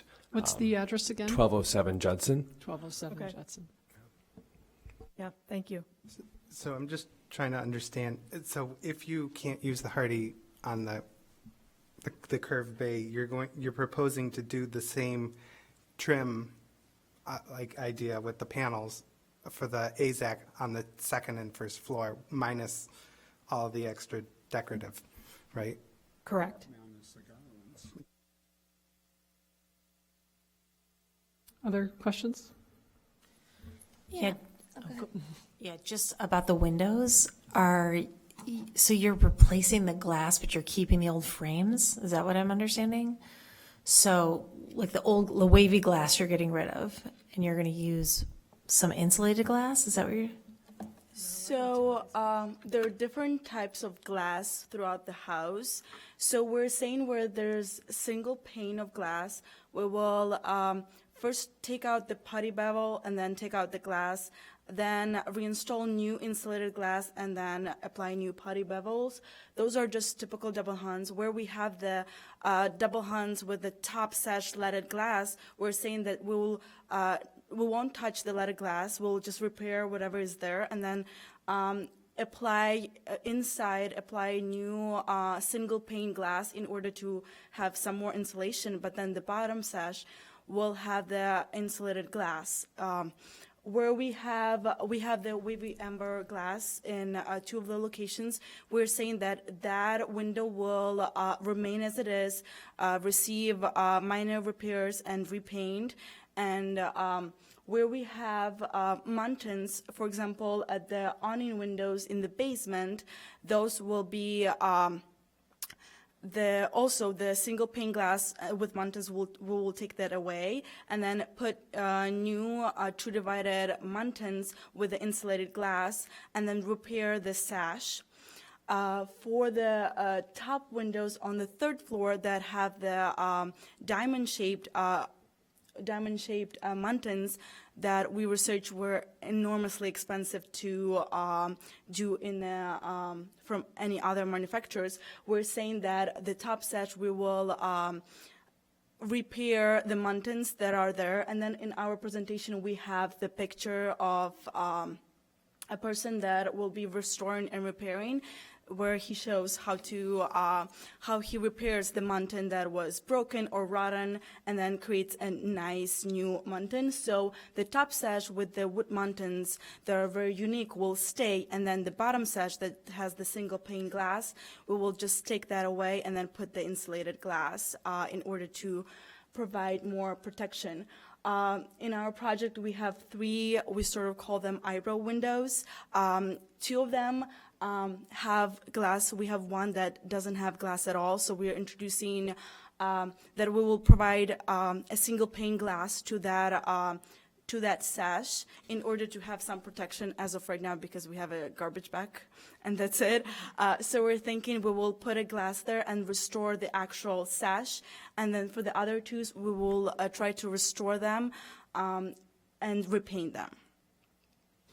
I just have I'm a little familiar with this because I just did 20 windows in my own house, old windows. I'm just curious, you're taking are there storms on these windows?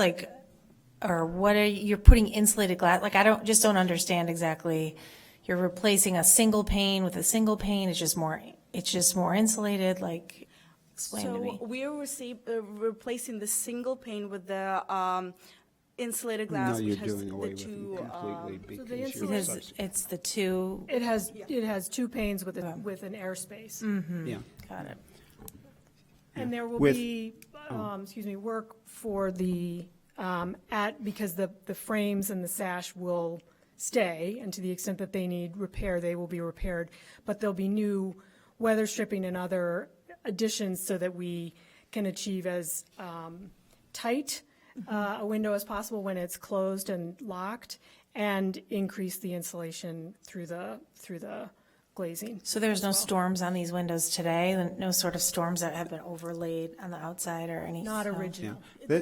it's a pretty standard Yeah, just procedure wondering. for retrofitting old windows, because the wood sash was thick enough that you yeah. could come back, take out the 1/8-inch glass, and route them to use 5/8-inch thermopane. So what the great virtue of doing that is you eliminate the need for a triple track storm window or for storm windows of any sort, and it really restores They're the unsightly, look yeah. of the house. What's coming down the pike, which won't work for divided light windows but will work for large double hungs, is vacuum glass. And that's 2 thin sheets of glass almost in contact with one another. You get a little tiny spot in the lower corner where they've actually evacuated them. And it's essentially, just slightly thicker than old 1/8-inch window glass. I have a question about the 4-inch versus the 3-inch thing. So if you could explain again, so Hardy said that it was possible to overlap them, but you're not going to do that. Why? The installer who's going to do the work wouldn't want to do it that way. And when he has done it, which he doesn't recommend, but he has done it, he has actually ripped the planks so that they are.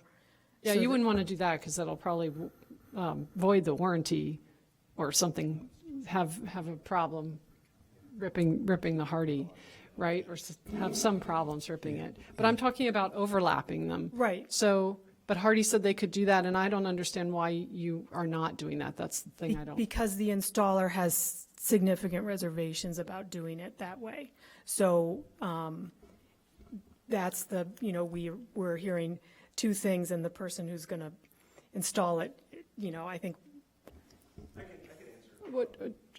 If you wouldn't mind just letting us have the question, and then we have the public comment in a second.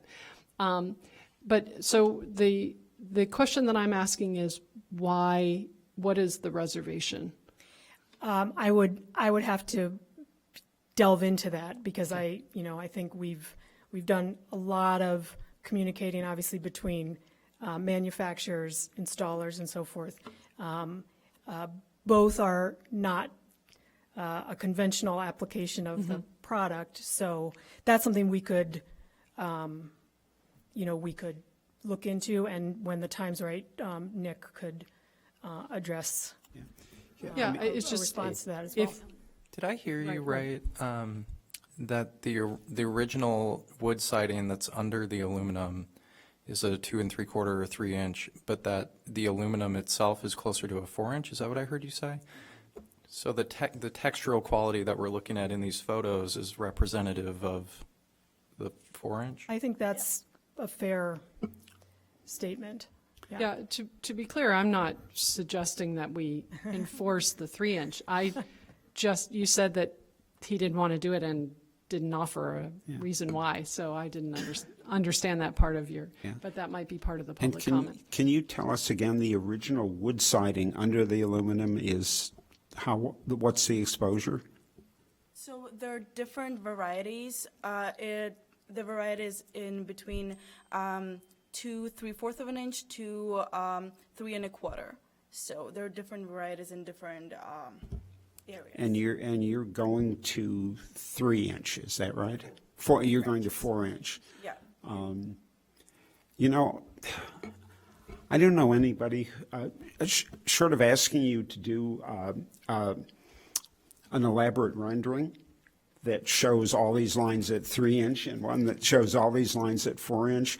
I don't know anyone with a good enough spatial imagination to close their eyes and say, oh, I can understand how the scale shift is going to be subtly affected by this change. The reality is you can put it up, it's going to look good, and people are going to walk by, and nobody's going to know the difference. So, as a commissioner, I don't have a problem with what you're proposing. Any other questions for the applicant? Go ahead.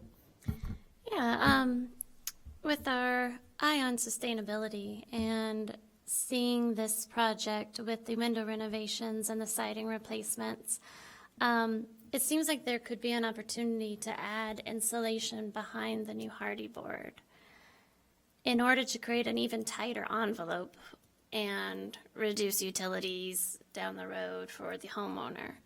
Has that been considered at all? When we see these projects where the whole building is being re-siding, that's the chance. With a historic building, you're not going to put the insulation on the inside, most likely. And so here's an opportunity to take off the siding. You'd be adding some dimension to it, which I understand is a concern. But has that been thought of or considered along the way? We didn't think about that because that would add a significant cost to the project. So we're not thinking about insulating the entire house from the outside. Right, and that cost is something that would then be paid back along the way with reduced utility costs and whatnot. I think because we couldn't provide a definitive answer, certainly entertaining that, and as we explore lots of options for cost alternatives and other things, it's something that we can look into, and that's it's always worth looking into it. Yeah, this is the kind of project where you can really think about that. Yeah.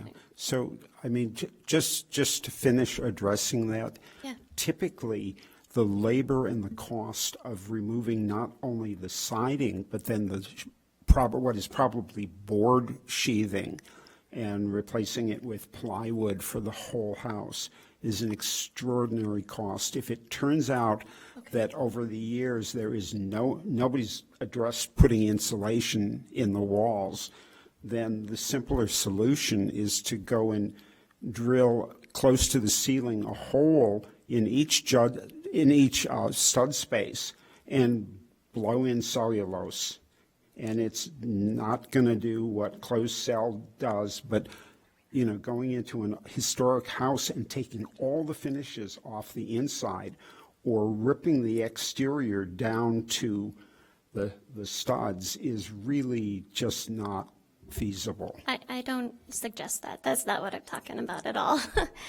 Just to clarify, what I'm talking about is it's in between the potentially the existing original wood siding, and then you do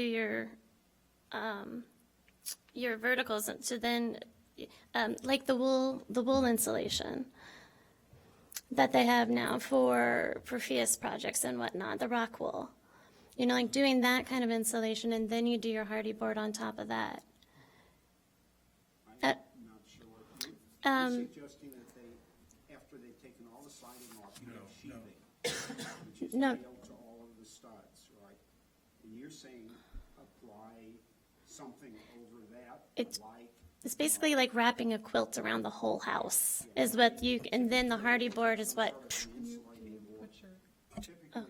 some sort of an insulating board, Yeah, but I'm then not what talking you're about doing, basically, because you're increasing that thickness, Yeah. is you're throwing away all the exterior trim around windows and doors, which is also a historic feature of the house.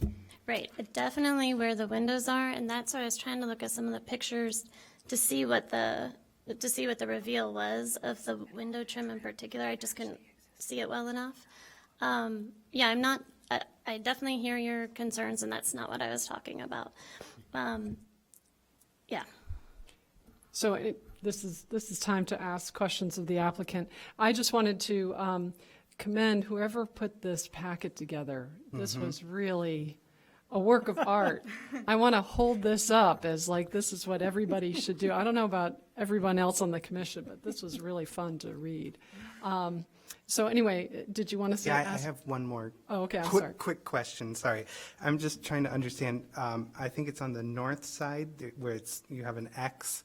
There's I guess a blocked window. So you're proposing to remove that and then put the siding in its place, right? So, yes, for that window, since that window was painted the same color as,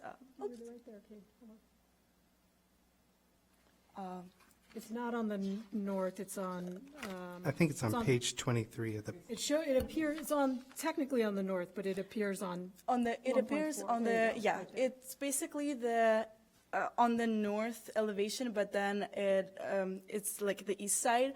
So we're saying because the west side of the same rear entry doesn't have any windows, and we're trying to promote symmetry that the house has.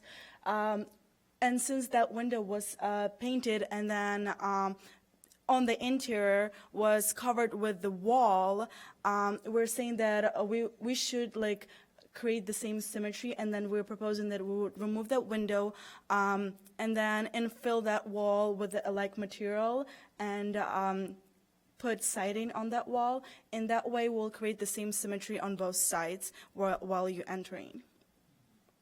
all right, thank you. And I'm sorry to interrupt. I do think that this is commendable, the effort that you're doing to save windows and, you know, and the thoroughness of the documentation, too, is very appreciated. Thank you. Yeah. Okay. Now, did somebody wanted to come speak? Yeah, My name is Nick Dujak. in the microphone. There My you name go. is Nick Dujak. I'm a homeowner of this property together with my wife. We're excited to move to this city. We'll be here in about a couple months. But to answer your question, the reason the installer recommended not doing the 3-inch, what is it called? Overlap. The overlap, because they're designed to be 4 inches, and the hardy boards are uniform thickness. So if they're designed for 4-inch overlay, the more you push it down, it's going to stick out horizontal, and aesthetically, it's not going to look nice. Okay. So it's an aesthetic issue. Yeah, so the wood siding is beveled, so you can slide those down, but they're all uniform thickness. So if you can imagine, if it's designed Yeah, to be like no, I this and understand. slide another down, you're just going out horizontally, it's going to be an aesthetic issue, not look nice. Did everyone understand that explanation? Okay, thank you. Was there anyone else from the public who wishes to speak on this? No? Okay. Was there anything else that you wanted to say? Stuart, did you have a question for the, oh, okay. No, that's it from us. Thank you for your consideration. Thank you for your commendation of the packet. That's all Natalia. Nice job. So we'll let Thomas know. He'll be happy to hear that. Thank you. Thank you. So this is our deliberation time. Was there something more that you all wanted to discuss?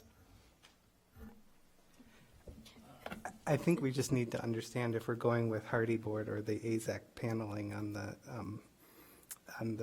the bay, because there's the frieze at the top that they're proposing the AZAC with the wreaths and all the garland, but then on the second and first floor, if we're doing what Commissioner Cohen said, to score the AZAC or go with the Hardy Board. That's so.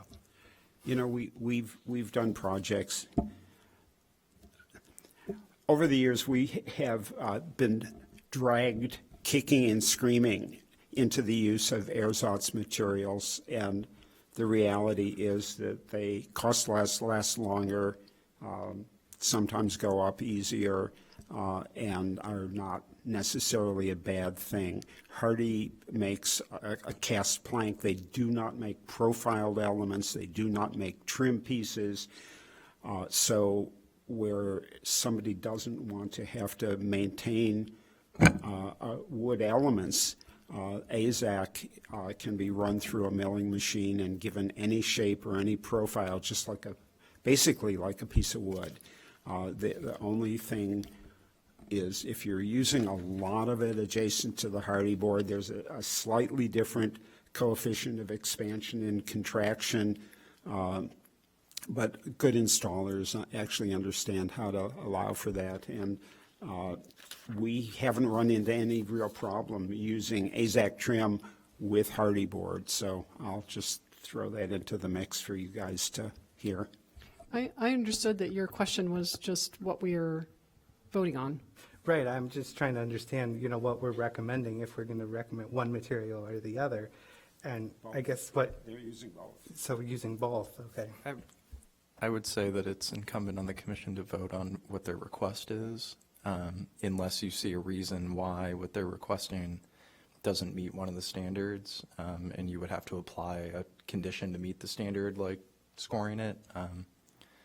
But I think there's been a wonderful body of testimony and alternatives that if it comes up, they could just modify the COA, and that's something that we can deal with administratively. I'm not saying that it doesn't meet this. I think it actually meets standard in the construction 14 of innovative design, of a new material and using it.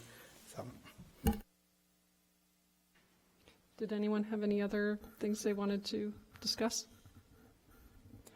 I do think that a motion could be proposed, and that it would, I would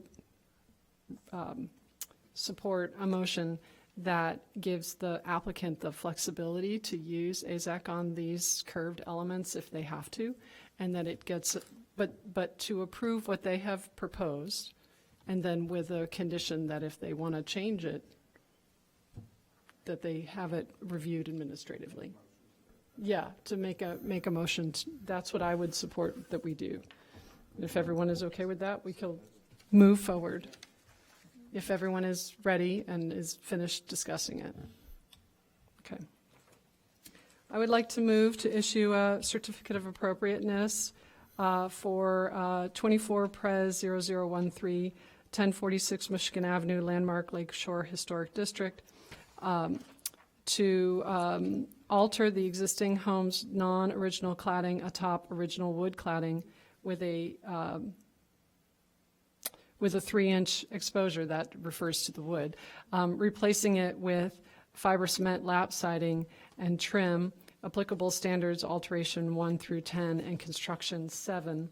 And in addition, with the condition that if the Hardy Board cannot be used on the curved elements, that the certificate of appropriateness get amended administratively to use AZAC in place.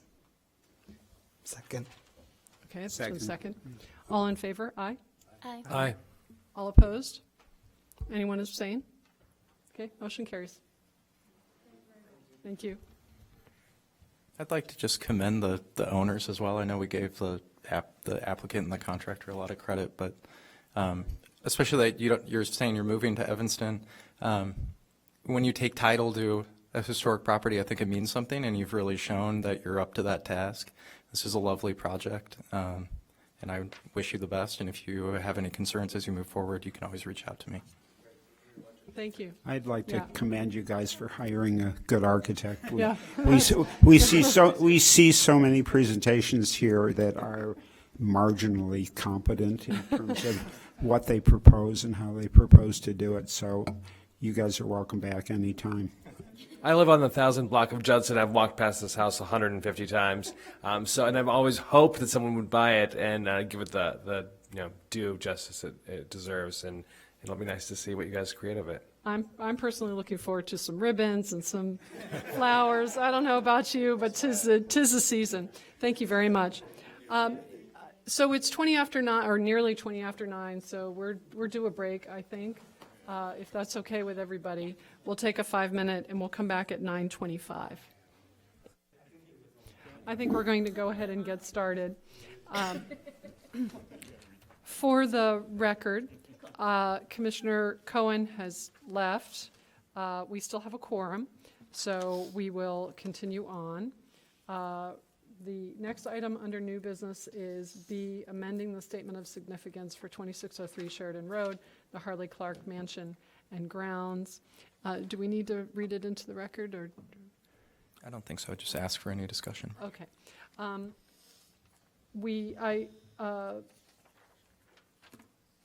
think I'm just going to go ahead and talk about Councilmember Wawasek at this time. I just want to let you guys know that earlier today we were speaking with, Kate and I were talking to Councilmember Wawasek, and he is going to send us a statement about the Native American history of this site, which we can include in the amended statement of significance. Now, the timing was not, it was unrealistic to imagine that he could send it to us for our meeting tonight. Like, that's just not going to happen. So he has agreed to send it to us by the 21st, correct? Correct, yeah, by the 21st. Okay, so within the next week or so. And so we do have one line that I read to him that's in the current thing that we would be voting on tonight, and he was okay with that for now, of course, but he has asked that this piece be included. So we would vote on the statement of significance tonight, knowing that it's going to have something that Councilmember Wawasek has given us about the history, but not having read it ourselves. Now, I'm personally okay with that because I don't think that if I were to read it, I would have any changes if it's coming directly from the tribal leaders. But that is up for you guys to decide how you want to move forward with that. The idea is to hopefully have the statement of significance ready to go so that when the RFP comes out for proposers, that they can look at this and it's ready for them, and a full statement so that they can take into account the history of this place for their purposes. And so as a result, that's what's driving a little bit of this timing. Did I do okay? Yeah, you did a wonderful job. I think the only thing I would say is that because the amended statement includes one or two sentences about the site's cultural significance and its really deep associations with the tribal nations that still consider Evanston home, I think it's more than appropriate if the commission is willing to adopt that language, that then by attachment or addendum after the fact, we include the statement from those tribal nations directly in themselves. Seems most appropriate to me. I feel like since I've mentioned that I read it to him, I feel like I should read it now. So I'm just going to go ahead and read the part that I read to him. I said, so this is on page 68 of our packet. It's the first couple of lines under revised statement of significance for the Harley Clark Mansion and Grounds. And currently, what we would be voting on tonight would be sited on a stretch of the Lake Michigan shoreline with significant historical and cultural associations with the native peoples whose ancestral homeland included Evanston. The property in its current state was, and so on. So for the moment, that would be what we would be voting on, but with an amendment to our vote that says that, or rather to a condition on our for our vote that says that we expect an attachment from the tribal leaders, sort of expanding on this particular statement for our purposes.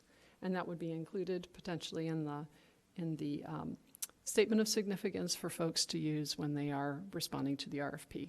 So just for context. So that's what I had to say about it. Otherwise, I think, Commissioner Smith, since you, I don't know, started this all, do you have some comments that you would like to say beyond what you said last week? Or do you want to? I'm just really happy that. Commissioner Smith, sorry.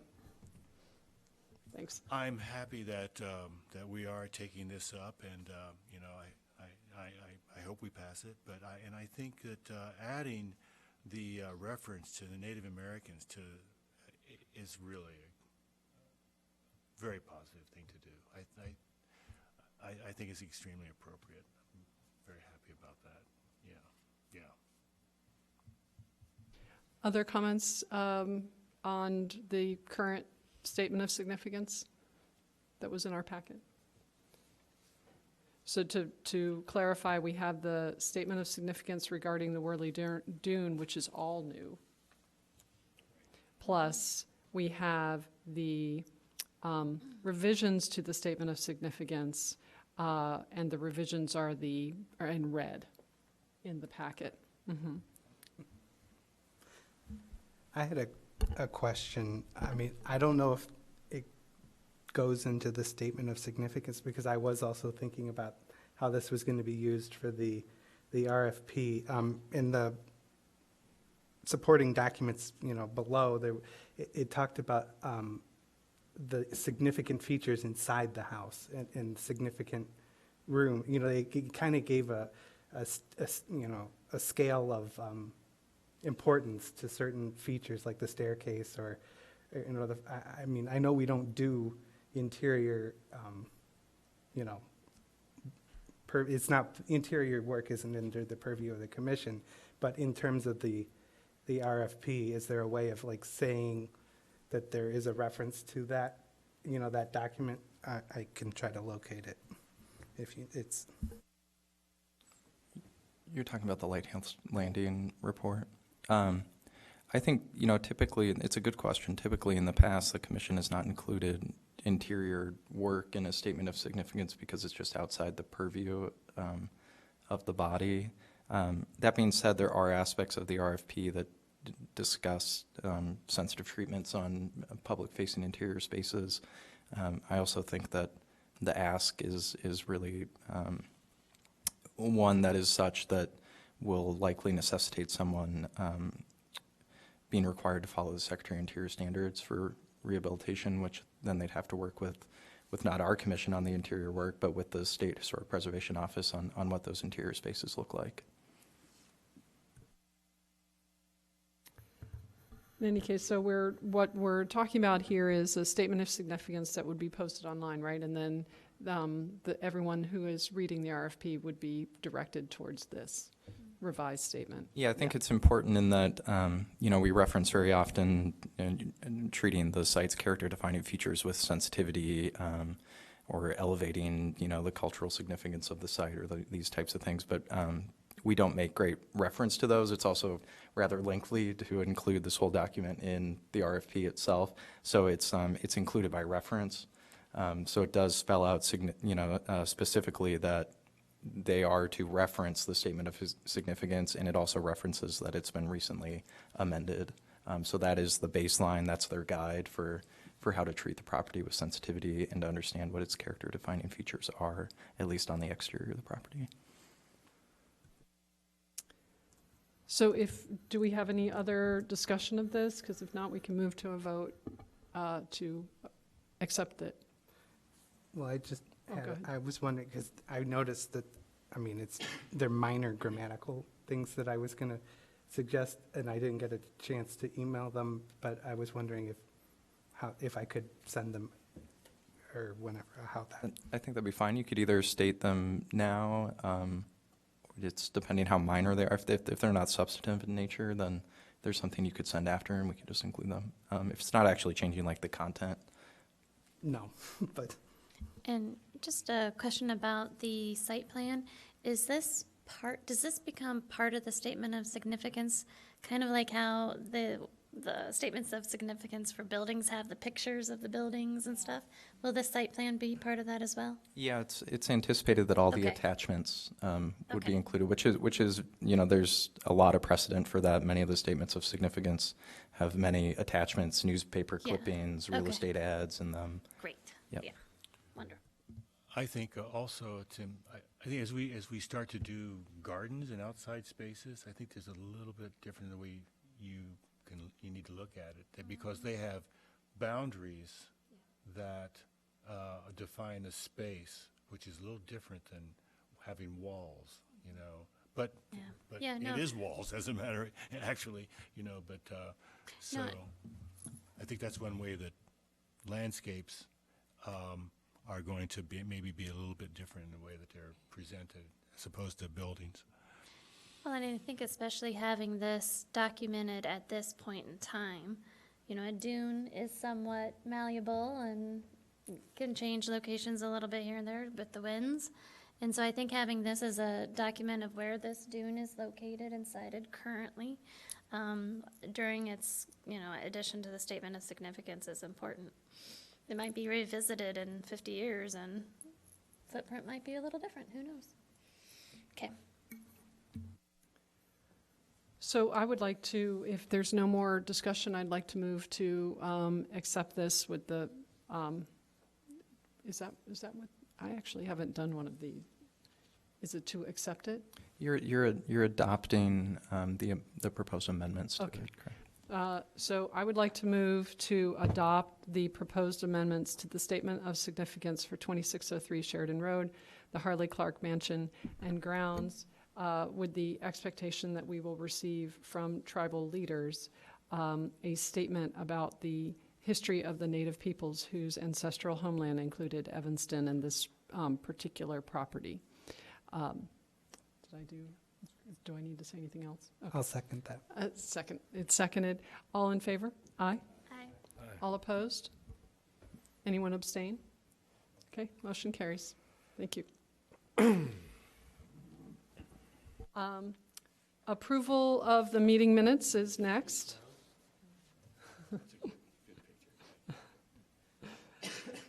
The next item on the agenda is approval of the meeting minutes from January 30th, 2024. Did anyone have any comments on that? Did you receive any? Okay. Seeing none, we will assume that those are approved. And then we are moving on to the last item, which is the discussion, no vote will be taken, on a Realtor Certification Program. Commissioner Bose Carson will summarize for us a webinar that he attended, right? That was about historic preservation certification training programs for local realtors. Yeah, so Chair Driller brought this National Alliance of Preservation Commissions webinar to my attention, and as an agent in Evanston, I recognize that, you know, we're in a unique position to advocate for these resources, and also, unfortunately, sometimes, you know, lots of misnomers are spread by agents. So I'll keep this brief, but sort of the webinar basically goes into the myths that are perpetuated by realtors, and you know, it seems that there is a real need for this space to create some kind of you know, programming for, you know, our local agents. So I went ahead and moved forward on that. Just but I need your input to figure out how we might move from there. This has to be interesting to folks. I mean, we have an audience here, it's agents. One of the things that was suggested in the webinar, and I think it's a fantastic idea, is doing a walk.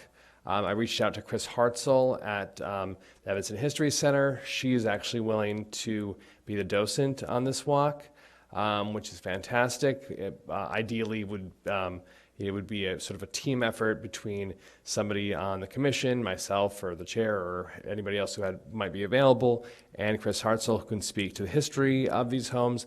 But where we might come in would be from a position of dispelling the myths and the rumors about what this commission does. Doing a question and answer sort of session with the folks that are part of the walk, and she can speak to the history. I talked to At Properties is the largest brokerage in Chicago and the North Shore and in Evanston, and they're willing to, if we need a space for beverages or they're willing to host that and provide, because we don't have a budget, provide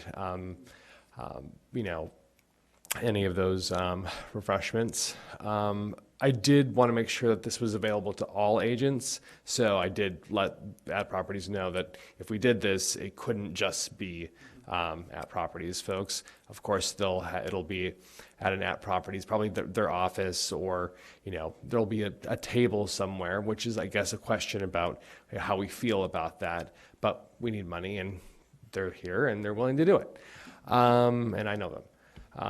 But in any event, so we have like the who and the where. Probably be in Southeast Evanston because it's there's just a really great density to do a walk in that area. Chris Hartzell wanted to help come up with a plan, and then we'd take a look at it. Also, I'd like to include a few projects that we've recently approved to sort of highlight to agents. Hey, look at this. This is what was done here. This, while indeed, every project is different, there is room and, for modern living in these beautiful old resources. One thing the webinar talked about was potential, in order to draw interest to this, is we have continuing education as realtors, trying to work with the board, which our governing body is Chicago Area of Realtors, to basically have CE credit for it, continuing education. That seems like it's a pretty long stretch. Chicago and Illinois has larger bureaucracies than other states.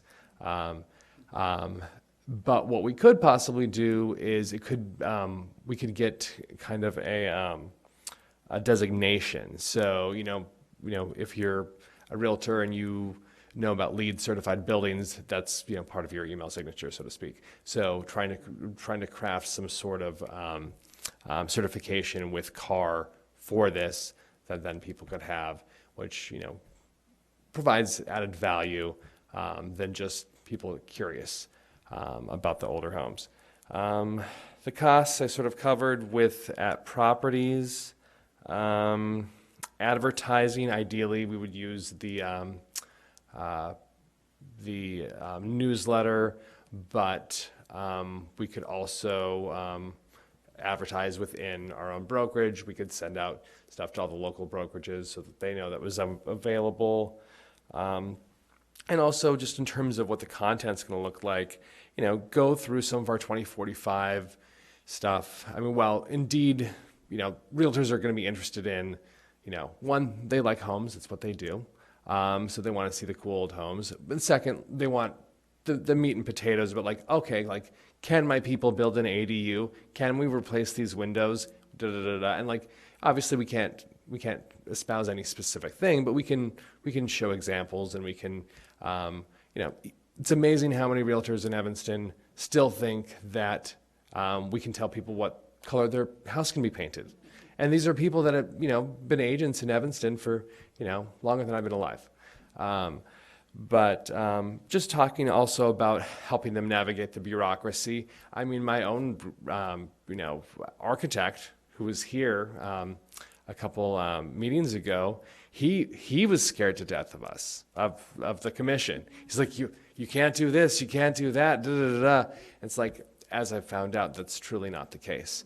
So if architects who are based in Evanston feel this way, who might not do the volume that others do in front of the commission, then certainly there are real estate agents. And real estate agents are one of the many custodians of these resources in so many ways. I think the question for us is, how do we feel about any sort of conflict of interest of having, you know, an organization that I work with at Properties take, sponsor this, and I guess also just open it up for questions about what we think we might want to include in the walk. What do we think about the idea broadly? One question. So first of all, of course, I think it's great because I've been working on trying to get realtors on board for a long time. But a couple of questions for you. One is there an existing certification program for a community roughly similar to Evanston that we could look at as a model? Do you know? So yes, but it's not apples to apples because each municipality has their own governing bodies and rules. And basically, in my conversations with people at the Chicago area realtors and at National Association of Realtors, their general response when I was like, "Hey, can we get, CE credit? Can we get, what does that look like?" And they're like, "No, it's just, this is."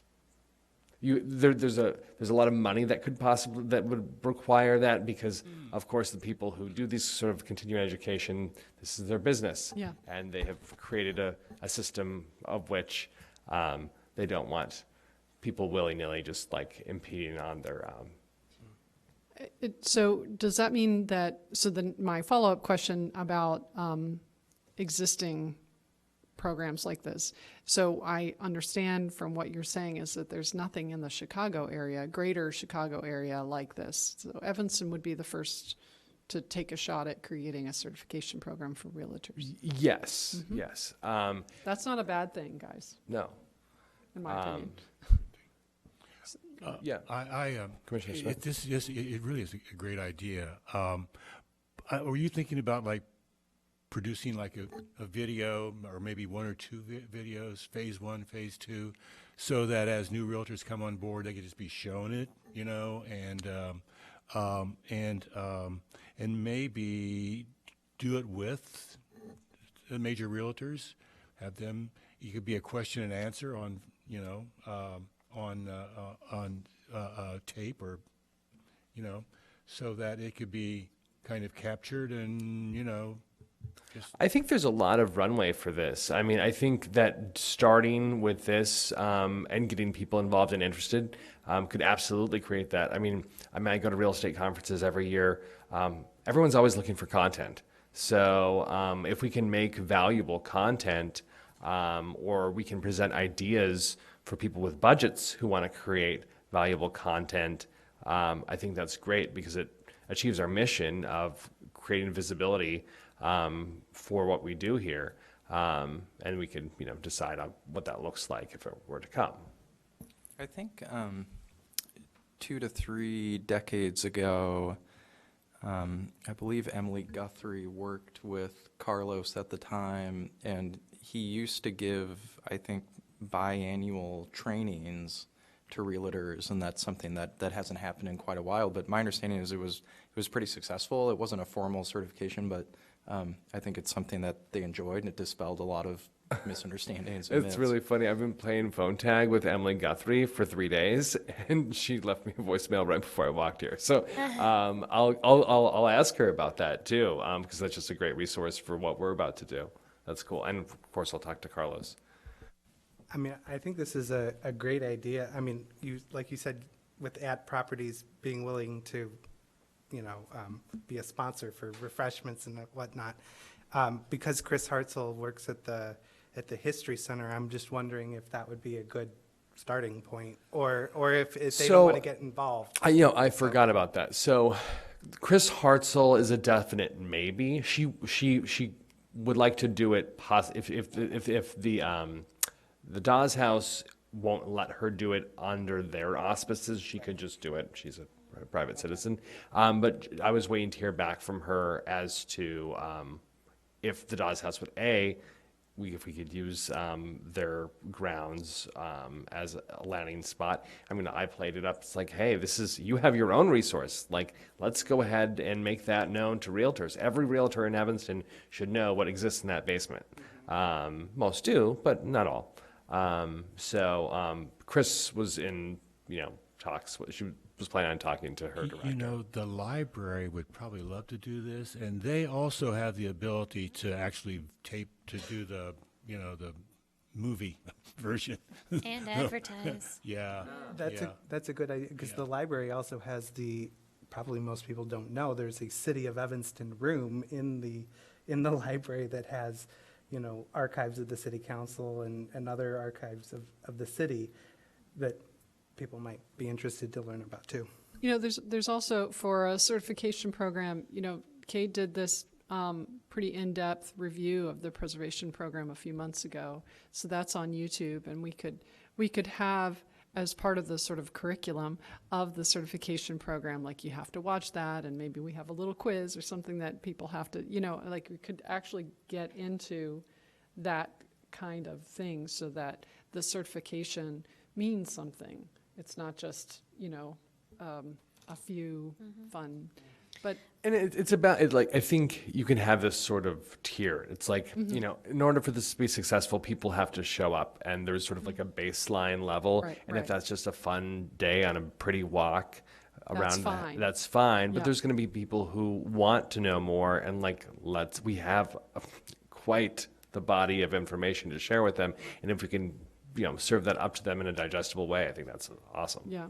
The other thing I was going to say is that I think that including the Evanston History Center is great, but there's also Shorefront, a few other places. So I think that one thing to keep in mind is that, realtors, it would be nice for realtors to have a sense of the wider kind of heritage community, however we incorporate them. I'm not saying. No, that's a really good point.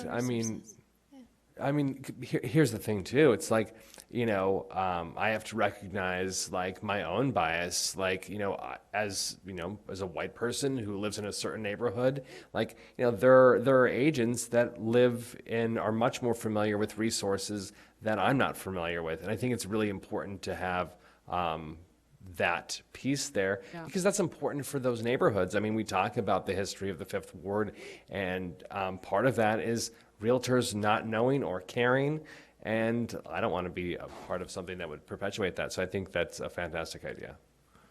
When I was in the Leadership Evanston program a long time ago, I had an orientation on Evanston property sales and stuff, because at that time there was a lot of redlining. There were problems in Evanston. But I think that I like what you were saying, that it's something that a broader audience may be interested in knowing. And I really think this is kind of important. There's a lot of mystery about real estate, and there's also this license. You have to get a license, right? And I went to school, and I had a real estate license at one time. And at that point, eventually I would think that it would be. I'm almost surprised that something like this doesn't already exist in that someone who's studying real estate to become a realtor doesn't already have or require.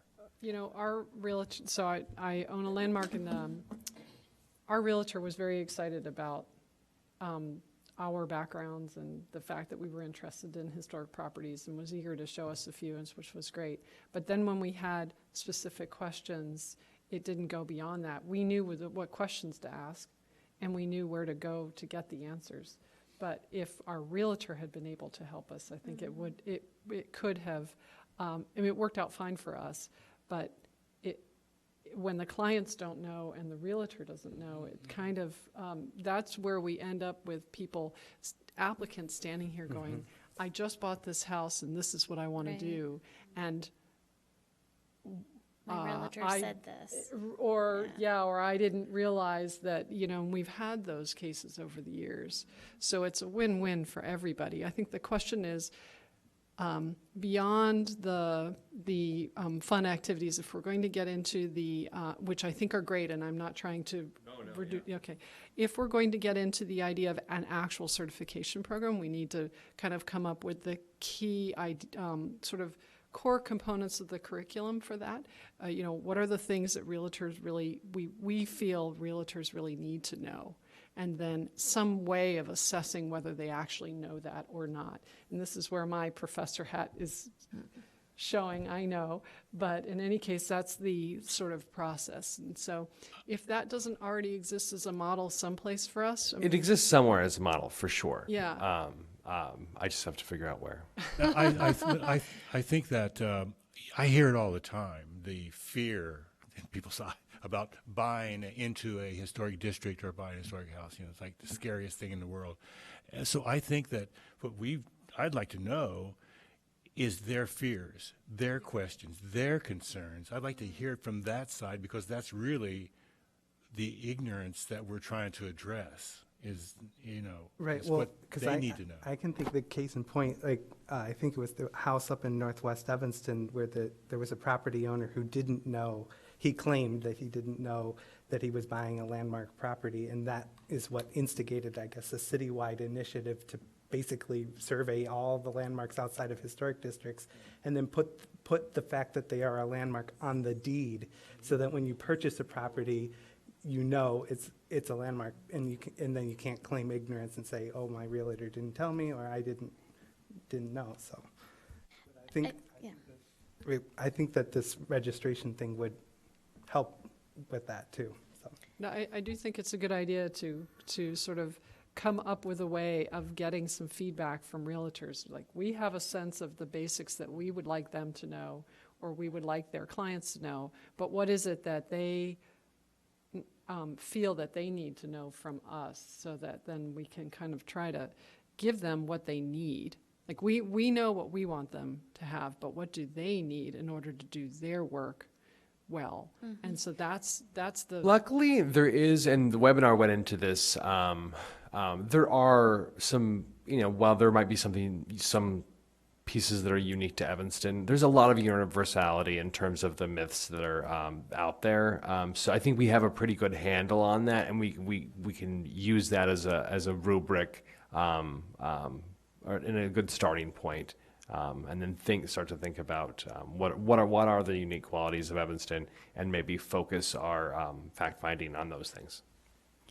I was just going to comment that I think as much bridging as we can do with realtors and trying to shape us as the resource for them, an accessible resource, the better. And so I think the more conversations, the more real estate agencies that host it every year, the more just outreach that we do, and listening. A lot of listening is really helpful. I think that's what you're saying, like, you know, get their point of view, understand what their fears are too. But I'm really happy to hear that this webinar already kind of has a launch pad for us. So that sounds, we are not going to have to start at ground zero. So that's awesome. And by the way, Emily Guthrie is a realtor.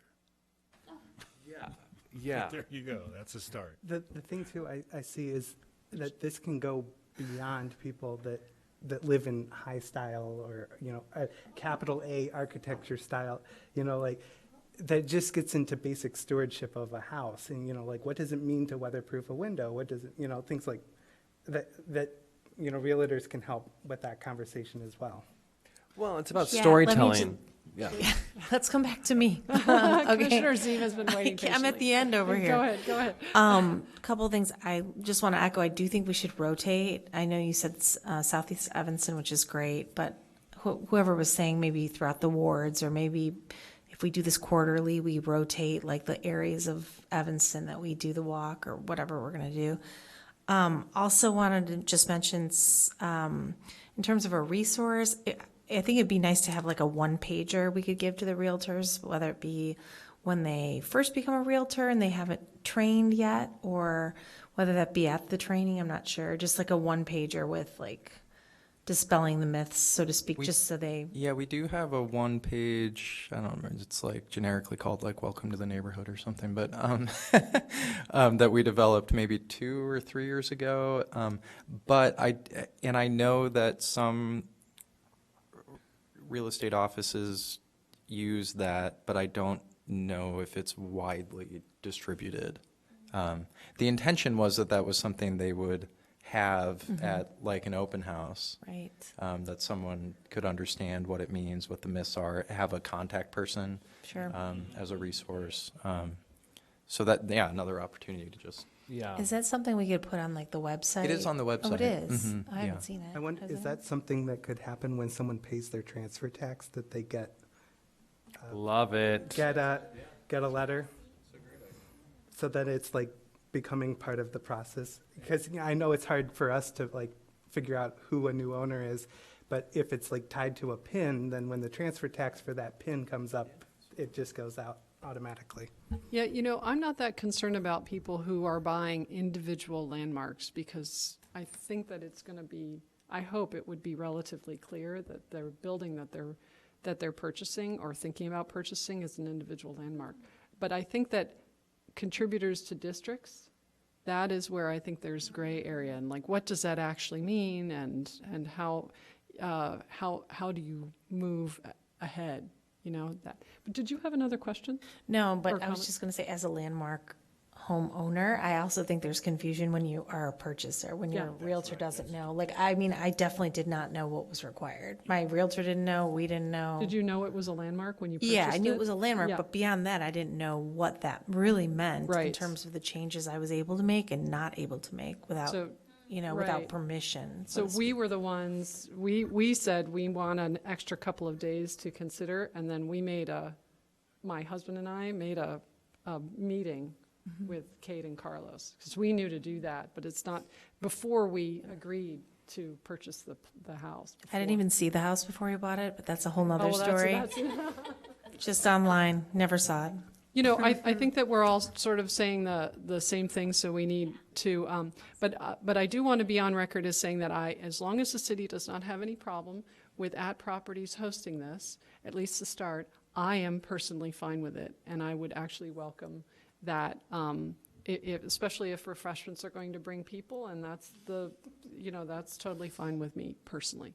We're not voting on that or anything, but as long as the city doesn't have any issue with that, I am personally, and it seems like we're all okay with it. So thank And you here's the for- thing, you create something, I'm only going to be on this board for so long.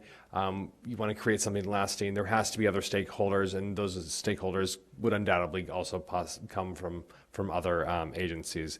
In terms of timing, the audience is available when the market's quiet. The market tends to be quieter in the fall. Ideally, you don't want to do it in the winter because it's just not as nice. So I'd be shooting for probably the end of September would be good timing for the audience. So what you're talking about is the walk and the sort of outreach for realtors. Yeah. And then what about the certification program? There's a few steps involved before you can come back to us with that, right? Sure. And one doesn't necessarily negate the other. I mean, you could have the walk without the certification. The certification has one major function, which is it draws more people to the walk, because the goal is creating awareness, broadly speaking. I think that there's value in having the certification codified. To have a certification creates space for and attract other agents are going to be like, oh, this is on your email signature. What is that? So it'll help draw people to the walk or to the Preservation Commission, resources in general. Those are the two benefits I see. But I don't, if I wouldn't want to not do the walk if the certification piece wasn't able to be totally resolved. But in terms of, my question had to do with the timing. What do you think for, like, the next step would be, seems to me, to see if there's a model out there? Yeah, so in terms of what the calls I need to hear back from, I need to hear back from everyone that I listed. I need to hear back for a commitment, because I wanted to go before you, and before I asked for something specific, I didn't know what the limitations of this might look like. So I need to get, confirm some dates with that properties. I need to talk with my contacts at CAR and see what is needed, what kind of portfolio, what kind of, how much information do they need in order for them to bestow, CAR certification, and what that process might look like. And then I also need to talk to Chris Hartzell. Yeah, so in terms of the, next steps for us for the commission, do you want to come back next month and just give us a very quick update? I mean, we've already had a full conversation and we all support it. Yeah. And we voted last month to move ahead with this if we can. So can you say that you can give us a quick update on that next month? Or is that too soon? You want to do in April? Yeah, let's do in April. Okay. Does that sound okay to everybody? I mean, literally just a 5-minute. Yeah. Yeah. Okay. Well, thank you very much, everyone. We covered a lot of ground tonight. And I am going to call this meeting adjourned at 10:08 p.m. Thank you.